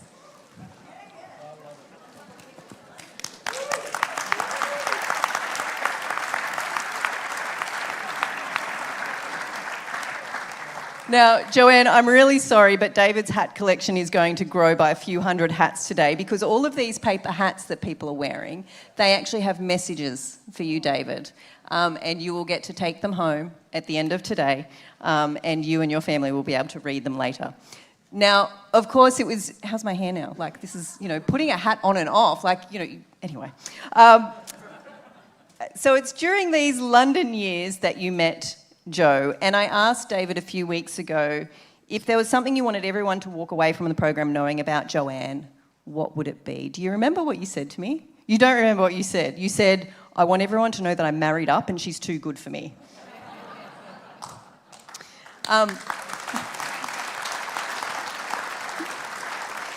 I would like to invite Joe's sister, Janelle. And is Rom coming too? Oh, and Leanne's going to come? Great, fabulous. Come and join us here on the lounge. Can everybody welcome Janelle and Leanne? Are you the substitute for Joe, are you? Are you going to substitute?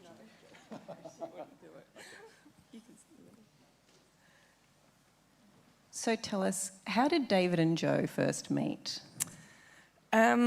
Actually, it was pretty much on the lowdown, to be honest. So I remember the very first time we were all living in London together, and we all met up in central London often. So David was our pastor. And one day we all kind of went our separate ways, and Joe went on a different tube line, and we were like, where are you going? And she just looked at us and went, I'm seeing David. And we were like, what? And so that was kind of the first time that we sort of knew something. And then I remember my husband and I bought a car, and we were driving down next to one of the canals, and she said to me, and I didn't dare look at her because she was so shy and quiet and prefers, as you know, the quietness. And she said to me, so Dave wants us to reevaluate our relationship, our friendship. And I thought, how do I respond to this?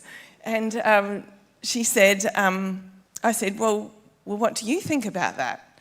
And she said, oh, I don't know. I keep telling him no. Is that what she said, Dave? So, yeah, that's kind of the nutshell of how that all began. Now, they started dating. They were engaged. Yep. But there were some hazards with dating an identical twin, right? There were some occasions where things got a little bit complicated. Can you tell us a bit about it? Yes, so it's a bit of a hazard of being a twin. We're actually mirror image twins, so we're more alike in the mirror. So all of you who have thought I'm Joanne, don't worry, because I've had about 3 or 4 times now where I've walked up, seen my reflection and thought, what's Joanne doing here? So you're not alone. But there was one situation in London. Joanne and David were planning to get married in the October, and I was pregnant and had, I think it was about 5.5 months pregnant, and my husband had been told he was going to be moved to Australia, and we had 2 weeks to move. So the plan was that we would go to New Zealand, go to Joe and Dave's wedding. I'd have the baby in New Zealand, and then we'd go to Australia afterwards because our parents live in New Zealand, or lived in New Zealand. Anyway, I was talking to a man. We had a youth kind of room at church where everybody ate lunch. And I was talking to somebody who'd been at church maybe about 2 months or something, and he was asking me, am I excited about the wedding? You know, am I looking forward to it? And I said, oh yeah, it's going to be great. You know, this and that. We kept talking, and then I said, yeah, I'm going to stay there and have the baby before I move to Australia. And he was looking a little bit confused, and then he said to me, oh, so is David going to stay on in New Zealand? And I was thinking, why is he asking me whether David's staying? Like, why would David be staying in New Zealand? Anyway, I was like, well, no, they'll be coming back to London after they get married. And then he said, oh, you're not Joanne? I was like, oh, no. He said, oh, I thought you were the fiancé of the pastor. I said, oh, that'd be a bit bad, like 5.5 months pregnant, and we'll just get married and then have, you know, like... Anyway, thankfully that nothing like that has happened since. So after the wedding, I know David and Joe headed off to New Zealand. There was the honeymoon in New Zealand. There wasn't the honeymoon in New Zealand, but lucky I was in New Zealand, because when they reached Tahiti, they had to call home, because you all think David's very organised, and in the world of his work he is very organised, and sometimes he's not so organised, and they had to call us and ask us, can you find the details of where we're staying? So we were all going, don't you remember that? I remember that.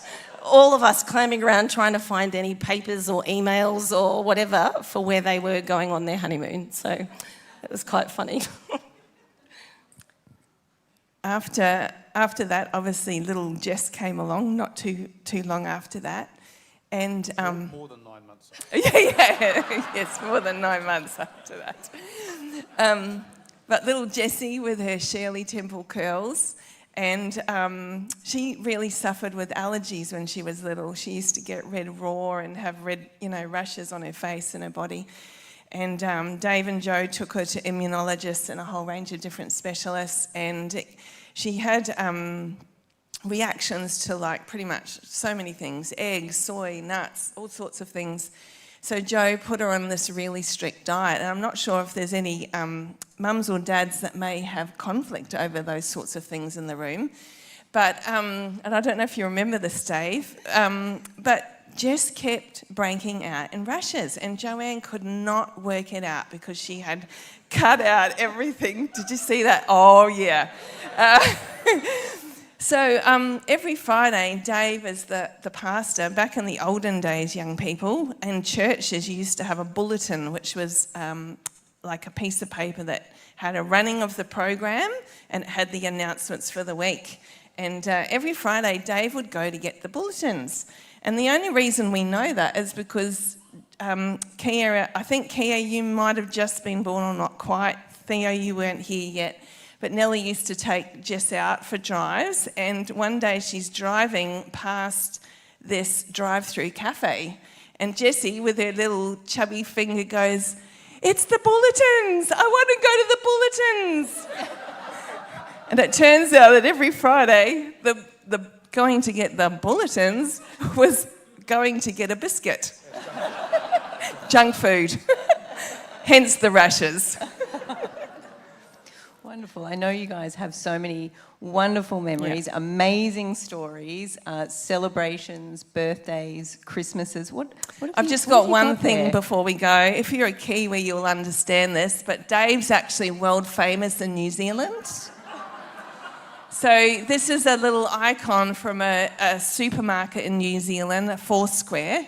Don't you think that it's quite a likeness? It's remarkable. That's uncanny. That's uncanny. So you can now call Dave Mr. Foursquare. Mr. Foursquare. Dave, we love you.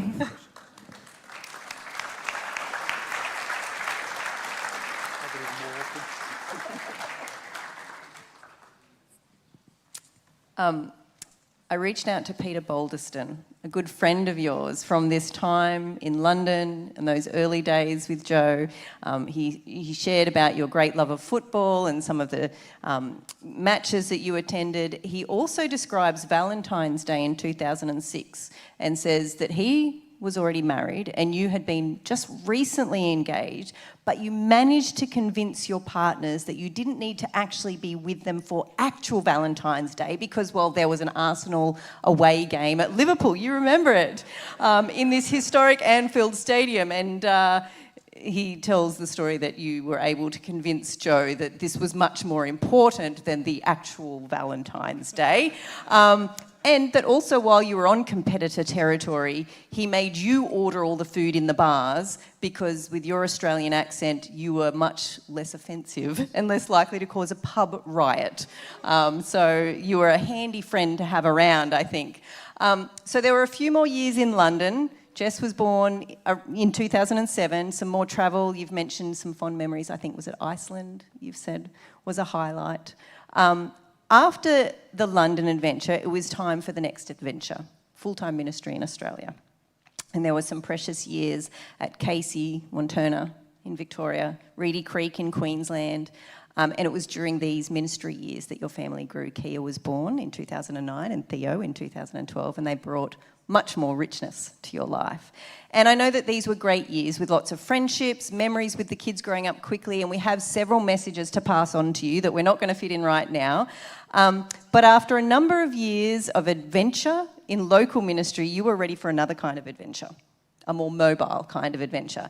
And so in 2021, I know many of you know this story, you buy a caravan, you pack up, you take the kids out of school, and you head off on your big lap.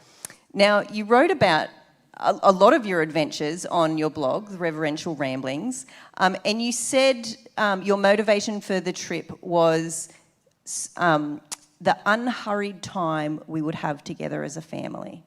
Is there a favourite spot or a particular memory that you think epitomises this unhurried life that you got to experience? Yes, every evening, as we lay in our caravan, talking about the day's activities, and what the plans were for the next day. Every night, I had the same wonderful revelation that everything important in life was laying within a 5 metre radius of me, and I'm so very grateful that Joe and the kids allowed God to provide that experience for 2 years, just to have that, unhurried time together. Yeah, it was a very special time for you guys. And I know there are many places that you would revisit in a heartbeat. You've spoken about driving across the Nullaboring, swimming at Ningaloo, jumping into water holes, so much adventure. I have a few other little pieces, little insights from your blog. As well as the fun, there was maybe some mishaps, maybe? Can you tell us about driving at, is it Brakina Gorge? Do you remember this? I do. Is that in the blog, is it? It is. Oh, okay. There's evidence. You can't get away from it. No, look, there's this wonderful... Many people sort of scoot through South Australia as they head over to the west. But if you take your time in South Oz, it's a wonderful place. And up there in the Flinders Ranges, there's incredible, beautiful gorges. And I noticed that there was a very rough track through this dry gorge called the Brakina Gorge, and incredibly rough, but incredibly picturesque. And I had a great time driving our four-wheel drive and caravan over this incredibly rough riverbed. I don't think the rest of my family had a great time though. But it was I think it was emblematic of just an approach that, look, if you just kind of head in a certain direction, not sure how you'd get through, that somehow God would provide a way. Yeah. And so I think that was probably, I can't remember the exact details I wrote about, but Brakina Gorge there was... I think it was something about Joanne's stressed yelps of, "Where have you taken us, David?" But yes, a great story of taking the risks, taking the path less travelled, looking for adventure, not knowing what's on the other side, but trusting that it's going to be a great time or a good story. Yeah. In 2021, you wrote these words on your blog. "I wonder how my kids will remember me." Gosh, this is going to be hard for me. "I wonder how my kids will remember me in the days and years that follow, and what sort of loving mementos and legacies I shall leave in their lives. I'm hoping a year together in a tin can of a caravan, travelling the terrors and beauties of this wide brown land, will provide character-shaping experiences and eternal memories." Great words, David. Great words. And I know I've heard you reflect in interviews in recent times and in articles about your book and your travels. You've said to people, don't wait for the trip of a lifetime, take a lifetime of trips. And I know you're inspiring many people with that wisdom, David. But at the end of these years of travel, you choose to make Newcastle your landing place. And Wallsend Church becomes home for your family. Quite literally, for the first few months, you parked your caravan beside the church and the kids donned their Macquarie College uniforms and walked across the oval to classes. So you literally made Wallsend Church your home. So we are now in chapter 4, the next chapter, Legacy, where we look at your most recent achievements and contributions that you continue to make, and the way your influence is widening still. Because legacy isn't just something you leave behind someday, it's the impact you're creating right now. And we already know that storytelling and writing have been a constant in your life. I was speaking to Sondra earlier this week, and she said she'd recently come across a handwritten letter that you'd sent in 2018, just capturing that time and that moment and sending your thoughts. When I reached out to Kellyville, I know they dug out copies of emails that you had sent back from London, little writings and anecdotes that got published in their bulletin, in their newsletter, including a recount of the time you ended up arrested in Germany, mistaken for your involvement in a drug ring. You kept up your blog, Reverential Ramblings, while you travelled Australia with Joe and the kids, but most significantly, and I don't know if many people know this, you have kept journals since you were 16 years old, quite consistently. That's really something incredible. I've never been able to keep a journal consistently. That's many, many years of writing. What is your approach to writing, and why have you kept it up? I don't know. Look, you're getting a bit deep here, Joe. I think that reflecting on your life is like archaeology of the soul. You know, just digging away at why we do what we do, and you hope that through that process of doing that God shapes you into being a better person. So I think for me, and God uses different ways to carve out character, but for some reason he has me using writing for that device of his. You said to me that you do this almost daily, pretty much, and you are now in a practice of going back and reading an entry from 15 years ago, and then 10 years ago, and then 5 years ago, and then reflecting on where you're at today. And you use that phrase that it's like archaeology of the soul. And I think that's a wonderful treasure that you have created, boxes and boxes and boxes of journals. Joe did say David's a minimalist except for the hats and the journals. That's about it. So you've always had this passion for great stories, for writing, this creative lens. It's been part of your ministry. One of my favourite arts and literary tie-ins that I've seen from you was the Les Mis sermon that you did for the Well last year. We had the wonderfully talented Paul Tenorio sing an excerpt from Who Am I? If you know, you know. And then it was David Riley starting with painting this picture of 24601. And I remember thinking, I had been nervous when you said you were going to do Les Mis, because he's going to ruin it. No pastor can do this. What pastor can pull this off? But you nailed it. You absolutely nailed it. You spoke with elegance, poignance, not too many words, never overbaked, just the right timing. I want to invite another creative mind and storyteller who's been part of your journey from your early days in London, who has now become a more close friend here in recent times at Wallsend, Kyle Portbury, a filmmaker, a creative. He's going to share some reflections on your friendship in recent years.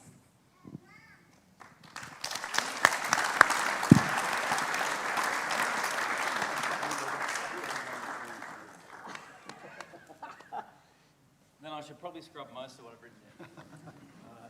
David said to me, remember what happens in the sauna stays in the sauna, just if you're wondering what that was.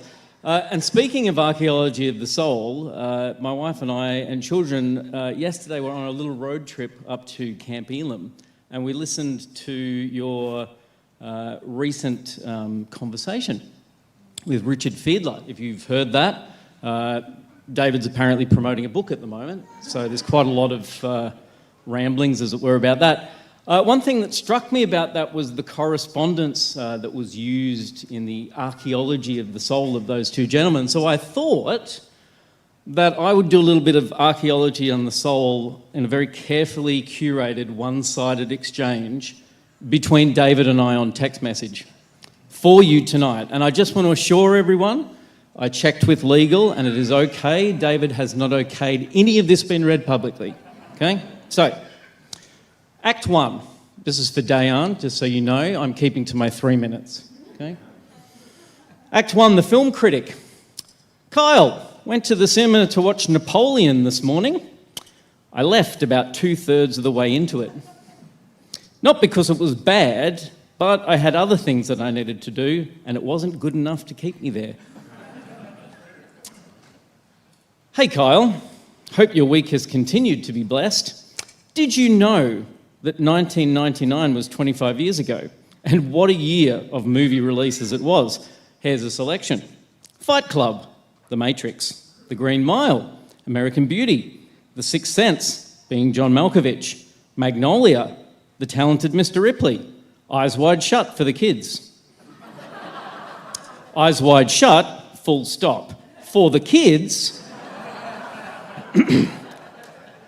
The Iron Giant, Toy Story 2. That seems to make more sense, doesn't it? Yeah, that's right. And my two guilty pleasures, Office Space and 10 Things I Hate About You. Can you think of a year that beats this one for great movie releases? This one actually has a date. I don't know why I put this date. May 27th, 2024, saw the new Mad Max instalment this morning. Now that's good storytelling. Not perfect, but a good yarn. And about 300% more engaging than Napoleon. October 17th, 2024, went to watch your movie again today. Well done. There's many unexpected things I liked about the film. The young Andrews girl telling her dad this is very confusing when he's explaining Daniel 8. And I think my favourite bit is how you tell the story of the entire American Civil War with an empty farm cart and the sound of cannons, with the final explosion being much louder than the preceding ones. Well done. Thumbs up emoji. Act 2, The Ramblings. Kyle, I grew up on the mean streets of Marrickville in the 1970s, so I've heard the occasional colourful word, for example. And that was it. Let me know when you might be free for a chat over the phone emoji, because I presume I wouldn't have understood otherwise. Blessings on your coming Sabbath, David Riley, in inverted commas, your 6th favourite minister. You're actually my 8th. It's awkward. Announced today, Citroen leaving Australia. Maybe this is why they aren't replying to my emails. Act 3, and my favourite act, the sauna. Forgot to mention today that I've ordered a sauna, smiley face, should be installed mid to late February. So for the autumn, we can sit around and sweat as we lament the state of the church and how much better it would be if leadership just did what we said. Anyone in leadership? Just a general note. And these ones, I think, came in fairly rapid progression on the same day. I'm going to have a sauna around 12:30 p.m. today. You're welcome to join me. Followed by, I'm going to have a sauna around 1 p.m. today. You're welcome to join me. Followed by, I'm going to have a sauna today around 1:30 p.m. You're welcome to join me. I clearly didn't join him that day. This is probably my favourite of all of them. When you say alternate wife plans and can't sauna, do you mean you have another wife? Or is Andrea planning an evening out and you have to look after the kids? Question mark, question mark, question mark. Please confirm. Running late from the Year 10 formal, is an 8 p.m. sauna too late for you? Question mark. And if you'd just like to check your phone right now, do you have it on you? You don't. Well, if you did, you would see that I just texted you, David, if I stop here, we might make a sauna tonight at 9 p.m.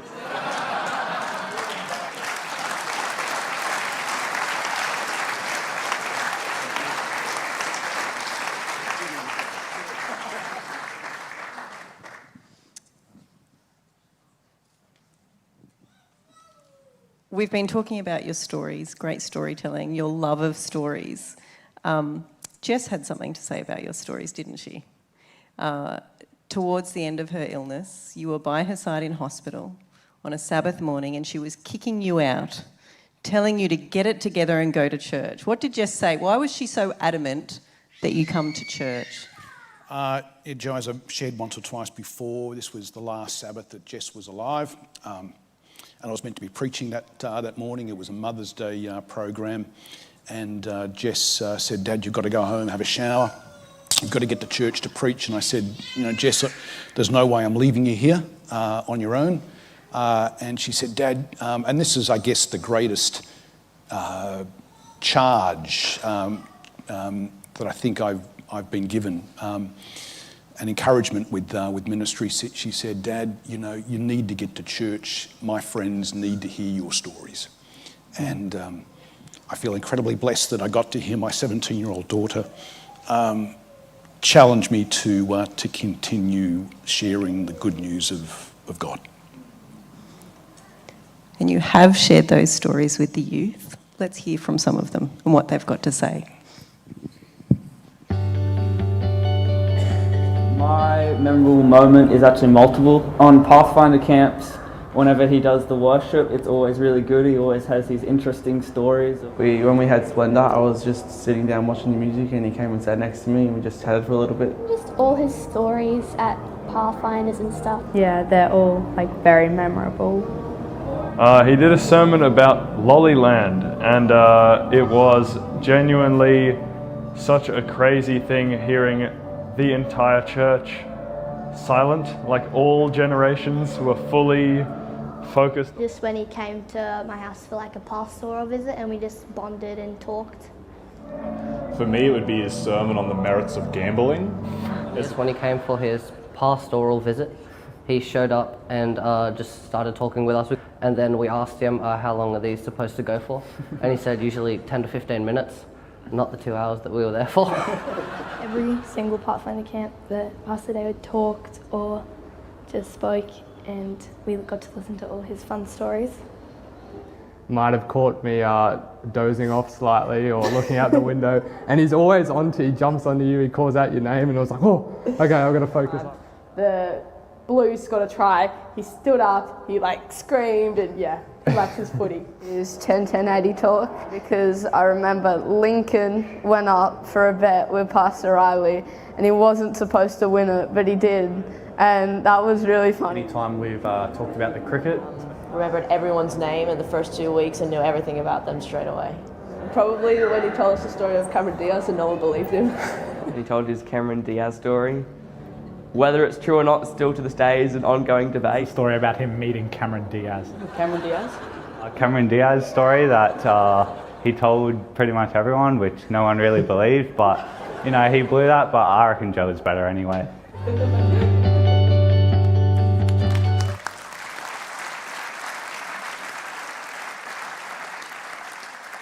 So we do have to talk about that Cameron Diaz story now, don't we? It is the stuff of legends around here. So Heathrow Airport, you're on your way from London back to Sydney for the Sydney Olympics. You walk past the members-only business lounge, and David is not business suit David this day. David is shorts, t-shirt and thongs David this day. And you are not a member, but you make your way into the business lounge, feigning confidence, trying to stay inconspicuous, not draw too much attention. Let's just take a little bit of a look at what happens next when David goes into the business lounge. Now, the first thing I needed to do was find a place to sit. And right where I was standing, there were two obvious places. There was a small table there with two chairs. One was already occupied by a woman reading a magazine. And the woman was blonde, even though she had her head down reading the magazine, she was clearly attractive. There was a seat opposite her. And bear in mind with this story, I'm a single man at this point. Don't judge me there, Adam. Don't look over at Joanne and wonder what she's thinking right now. I was a single man back then, woman. And there was another bigger table with an older man sitting at it. and about 5 vacant chairs around him. Which one would you choose between the table there with the young woman, clearly attractive, and the older man sitting there on his own with 5 chairs there? Which one would you choose as a single person? So over I went to the old man. No, of course I didn't do that, Russell. I asked, well, being polite, I asked the lady if I could have the opposite chair to her. And she looked up and smiled and said, yes, of course you can. Please sit down. So what happened next? I married Joanne.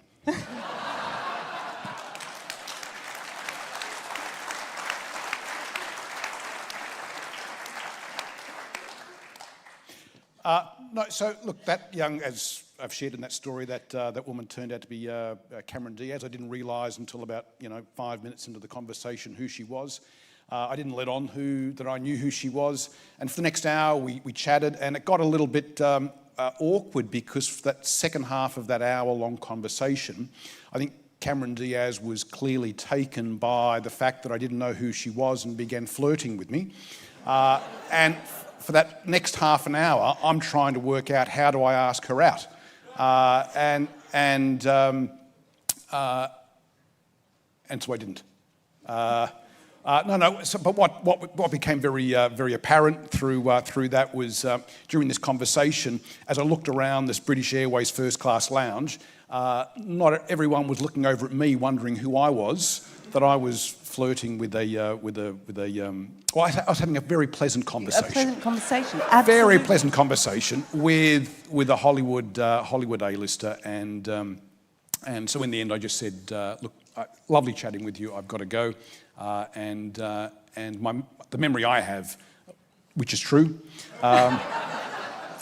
was saying, lovely to chat with you, I've got to go to catch a flight, and I hope you enjoy your time there in LA. I was on my way to Sydney, and she said, oh, okay, well, yeah, you've got to go, okay, all right, take care, and me walking out thinking, Cameron Diaz is waving to me, and saying, take care. And the whole lounge cheered for you as you left, I'm sure. I don't know, what do you think? True story? Never happened? Our youth are pretty observant. And we're talking about legacy, we're talking about the things that people acknowledge are your great contributions. Let's have a look at this next little video from the kids. If Pastor Dave was an animal, he'd be a lorikeet. He chats a lot with other people. Probably a meerkat because he's just always popping up everywhere. Probably a bear because he likes to hibernate. Yeah, a wombat because he likes afternoon naps. An elephant because he has a really good memory. We go with a tortoise. He works in his own time, He's not ever getting anywhere too fast or too slow. I would say an owl on account of him being quite wise and intelligent. An owl because he is insightful, wise, and very philosophical. And owls kind of see everything, but they also nap during the daytime. So, ooh, yes. A minor bird because he talks a lot. A quokka, that animal that's always smiling. An animal that would suit him would be a Master Oogway from Kung Fu Panda, because he's very wise and he's a great storyteller. A bunny because he's a mad supporter of the Rabbitohs. I would probably choose a wombat because he sleeps a lot. A koala, a very iconic Australian animal, and they don't move too fast. Pastor Dave would be like a swaggy turtle because he's just got that like slow moving, easygoing lifestyle about him. Excellent. So we've got a wombat because he sleeps a lot, a napping owl, a bear who hibernates. Apparently that's your legacy, Dave. The youth are going to eternally remember you as the pastor who can sleep anywhere. I reached out to Jo and I was asking her a few questions about things we could put on stage. What do you think represents David? And she said, a wheelbarrow. I said, a wheelbarrow? And she said, yeah, David sleeps anywhere. He once took a nap in a wheelbarrow in Peru. Of course you did. Of course you did. And I loved that. A tortoise, a swaggy turtle, a slow-moving koala. It's true, I've never seen David rush. Have you ever seen David rush? You move and talk like you've got all the time in the world and that the person in front of you is the most important thing right now. And many people have spoken about the impact that you've had by noticing them and acknowledging particularly important days, birthdays, anniversaries, moments of loss or significance. Who's received a text message from David? Yep, or a call out on a Sabbath morning that it's been their birthday. This has left a real impression. I know that the Reminders app on your phone might be giving you a nudge, but the intention and effort are all yours, and you make that choice to reach out to people, to send a message, to connect, and it genuinely matters. And people from every chapter that I've spoken to have spoken about this. Peter Balderson actually said he refers to you not as David Riley, but as David Reliable, because he always gets those messages. He says, I still get a thoughtful, personal text from David, even after all these years. And you know what, David? These messages are even saving marriages. I mean, look, just last week, Gilbert Kanji, while sitting comfortably in church on a Sabbath morning, gets a text message from David reminding him it's your 44th wedding anniversary, and Gilbert had forgotten and rushes out of church to buy flowers for Rosemary. Phew, David Riley saved the day. Well done. And you know, your boss, Pastor Christian Copacciano, the North New South Wales Conference President, sent through some message, and part of that message was, you've saved my marriage, or at least saved me from sleeping on the couch more times than I can remember, thanks to your incessant anniversary and birthday reminders. But he said, in the future, can you send them just a few days earlier so I have time to get the flowers? Not being ungrateful or anything, just saying. Now, there are many, many people with many stories to tell, and we can't include them all. We've actually cut about 40% of the program as we've been going on the fly. There are many videos that you will get to see at a later date. Not everyone gets to get up on stage and have a microphone and share their stories, but we want to encourage each of you to still share your words with David, to write him a note, a card, record a short video and send it to him. He will treasure it and his family will treasure it. And while you're at it, think of somebody else in your life who has encouraged you and supported you and made a real difference, and tell them as well. Celebrate them. Don't wait, because this Life of Riley event wasn't just all about you, David. I'm really sorry. Sorry, mate. What we've just experienced is about practicing gratitude and remembering well, celebrating well, and learning to express the things that sometimes we leave unsaid, and we shouldn't. So we really want this program today to be the impetus for each of us to love more.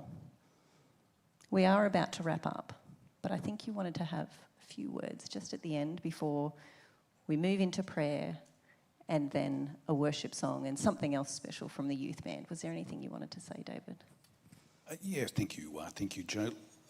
Look, the first thing I want to do is just say thank you for every single person who's given up a Saturday evening to come along this evening. I felt incredibly awkward the last couple of weeks. I feel incredibly awkward just sitting here listening to some wonderful stories, some of which are true. And I feel blessed. You know, I know that everybody here knows my diagnosis, and despite that, you know, I sit here a blessed man. Not everybody has a chance to say goodbye, but when you think about it, we're not really saying goodbye, are we? We're saying we'll see you in the morning, and if this is where it. If this is what takes me out, as the doctors are saying, I mean, we still pray for a miracle, of course, and I'm incredibly appreciative of many people's prayers, and I do believe in a God of miracles, but, you know, I know the odds, and if this is what takes me out, I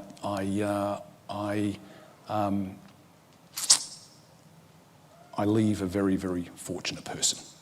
I've lived 2 or 3 lives in one, and I've been a bit greedy.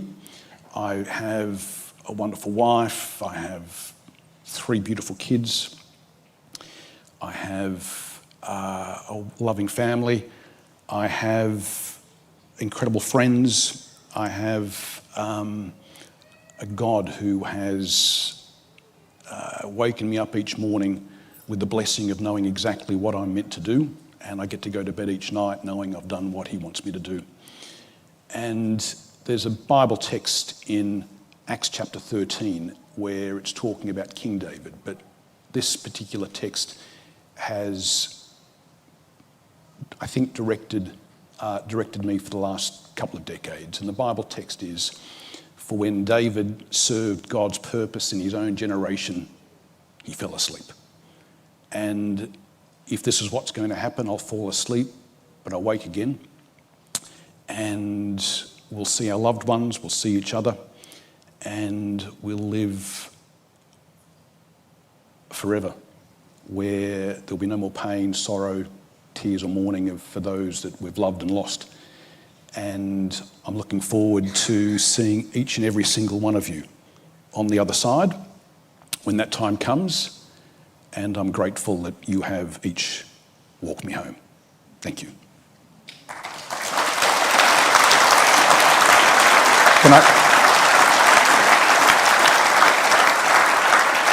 Can I just say, Joe, thank you for you, for Christina, for Nathan, for a number of people that have put this together. I don't feel worthy of it, but I feel blessed that a number of all of you have contributed to this evening.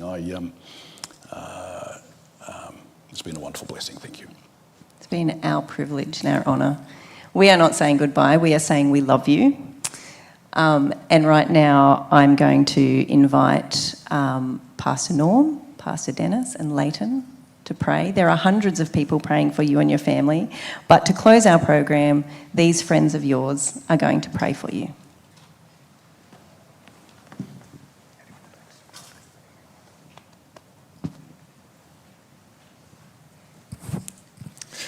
We're going to move the chair down to the front, and while we're doing that, we're going to invite all the pastors that are in the room, all the pastors and all the elders that are in the room. Because David, in a way, as we pray over you, we're also tipping our hats to you, and we thank you for the example. We thank you for the friendship. We thank you for the camaraderie, and we honour you with that. And so we'd love to celebrate that through prayer. Come and join us up here.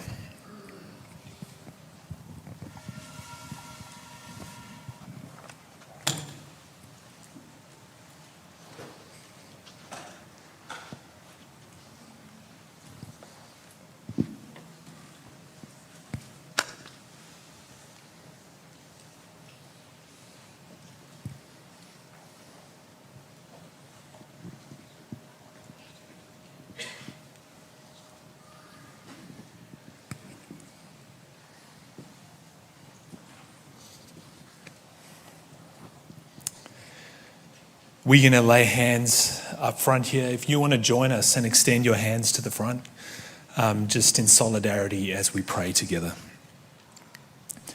Lord, tonight we are saying thank you. We are saying thank you for this life. Thank you for the influence. Thank you for pursuing and gifting David with this ability to tell stories, to inspire people, to incite wonder, and ultimately to creatively communicate your love, your goodness, and your grace to all generations. It's something we marvel at, and we can only acknowledge that this is a gift from you. And you have blessed his life with this ability, and we all are touched and moved by it. So we want to say thank you. Thank you for David for sharing that with all of us. And so, Lord, we honor you and we thank you for his creativity and his inspiring storytelling. Lord, we want to ask you for more time for David to be a dad, for more time for David to be a husband, for more time for David to be a son and a son-in-law, a brother and a brother-in-law, a pastor, a friend, an elder, a mentor, a disciple maker and an author and a speaker and a communicator. We know you're sovereign And we will accept your sovereign plan, but we do ask for more time. Dear God, I'm actually praying on behalf of all David's friends. David, tonight, Lord, we've heard from many of your friends. But for me, and probably for many people, you haven't just been my pastor, you've actually been a very faithful, loyal, good friend. And on behalf of everybody, all your friends, I want to say thank you, and I want to say thank you, God, for blessing us with the friendship that you have given us.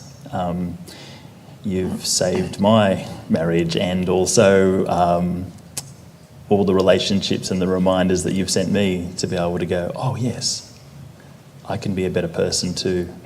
So thank you, David, and thank you, Lord, for the blessing and the abundance of generous encouragement and messages that you have given to us.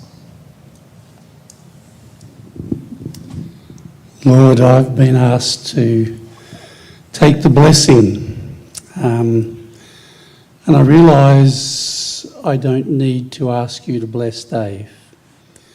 Today we've been reminded that you have blessed and are blessing him. So today we thank you again for blessing Dave, and we know that will continue.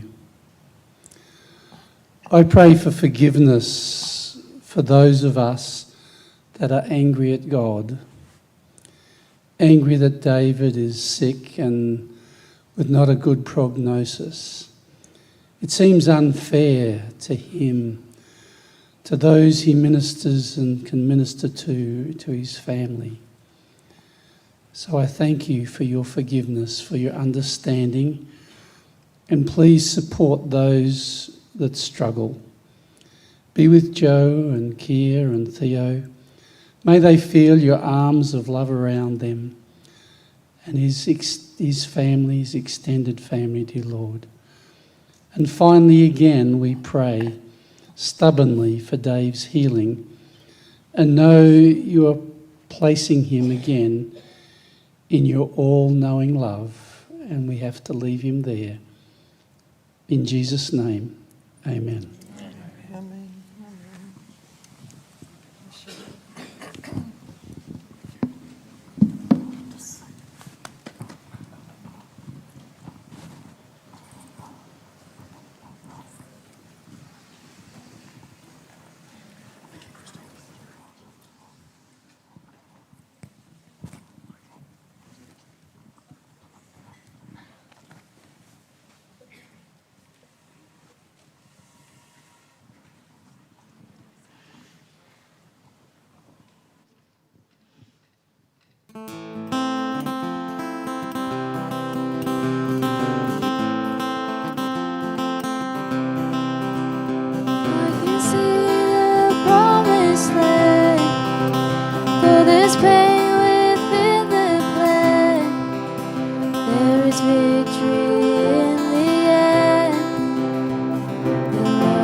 broken into overflow.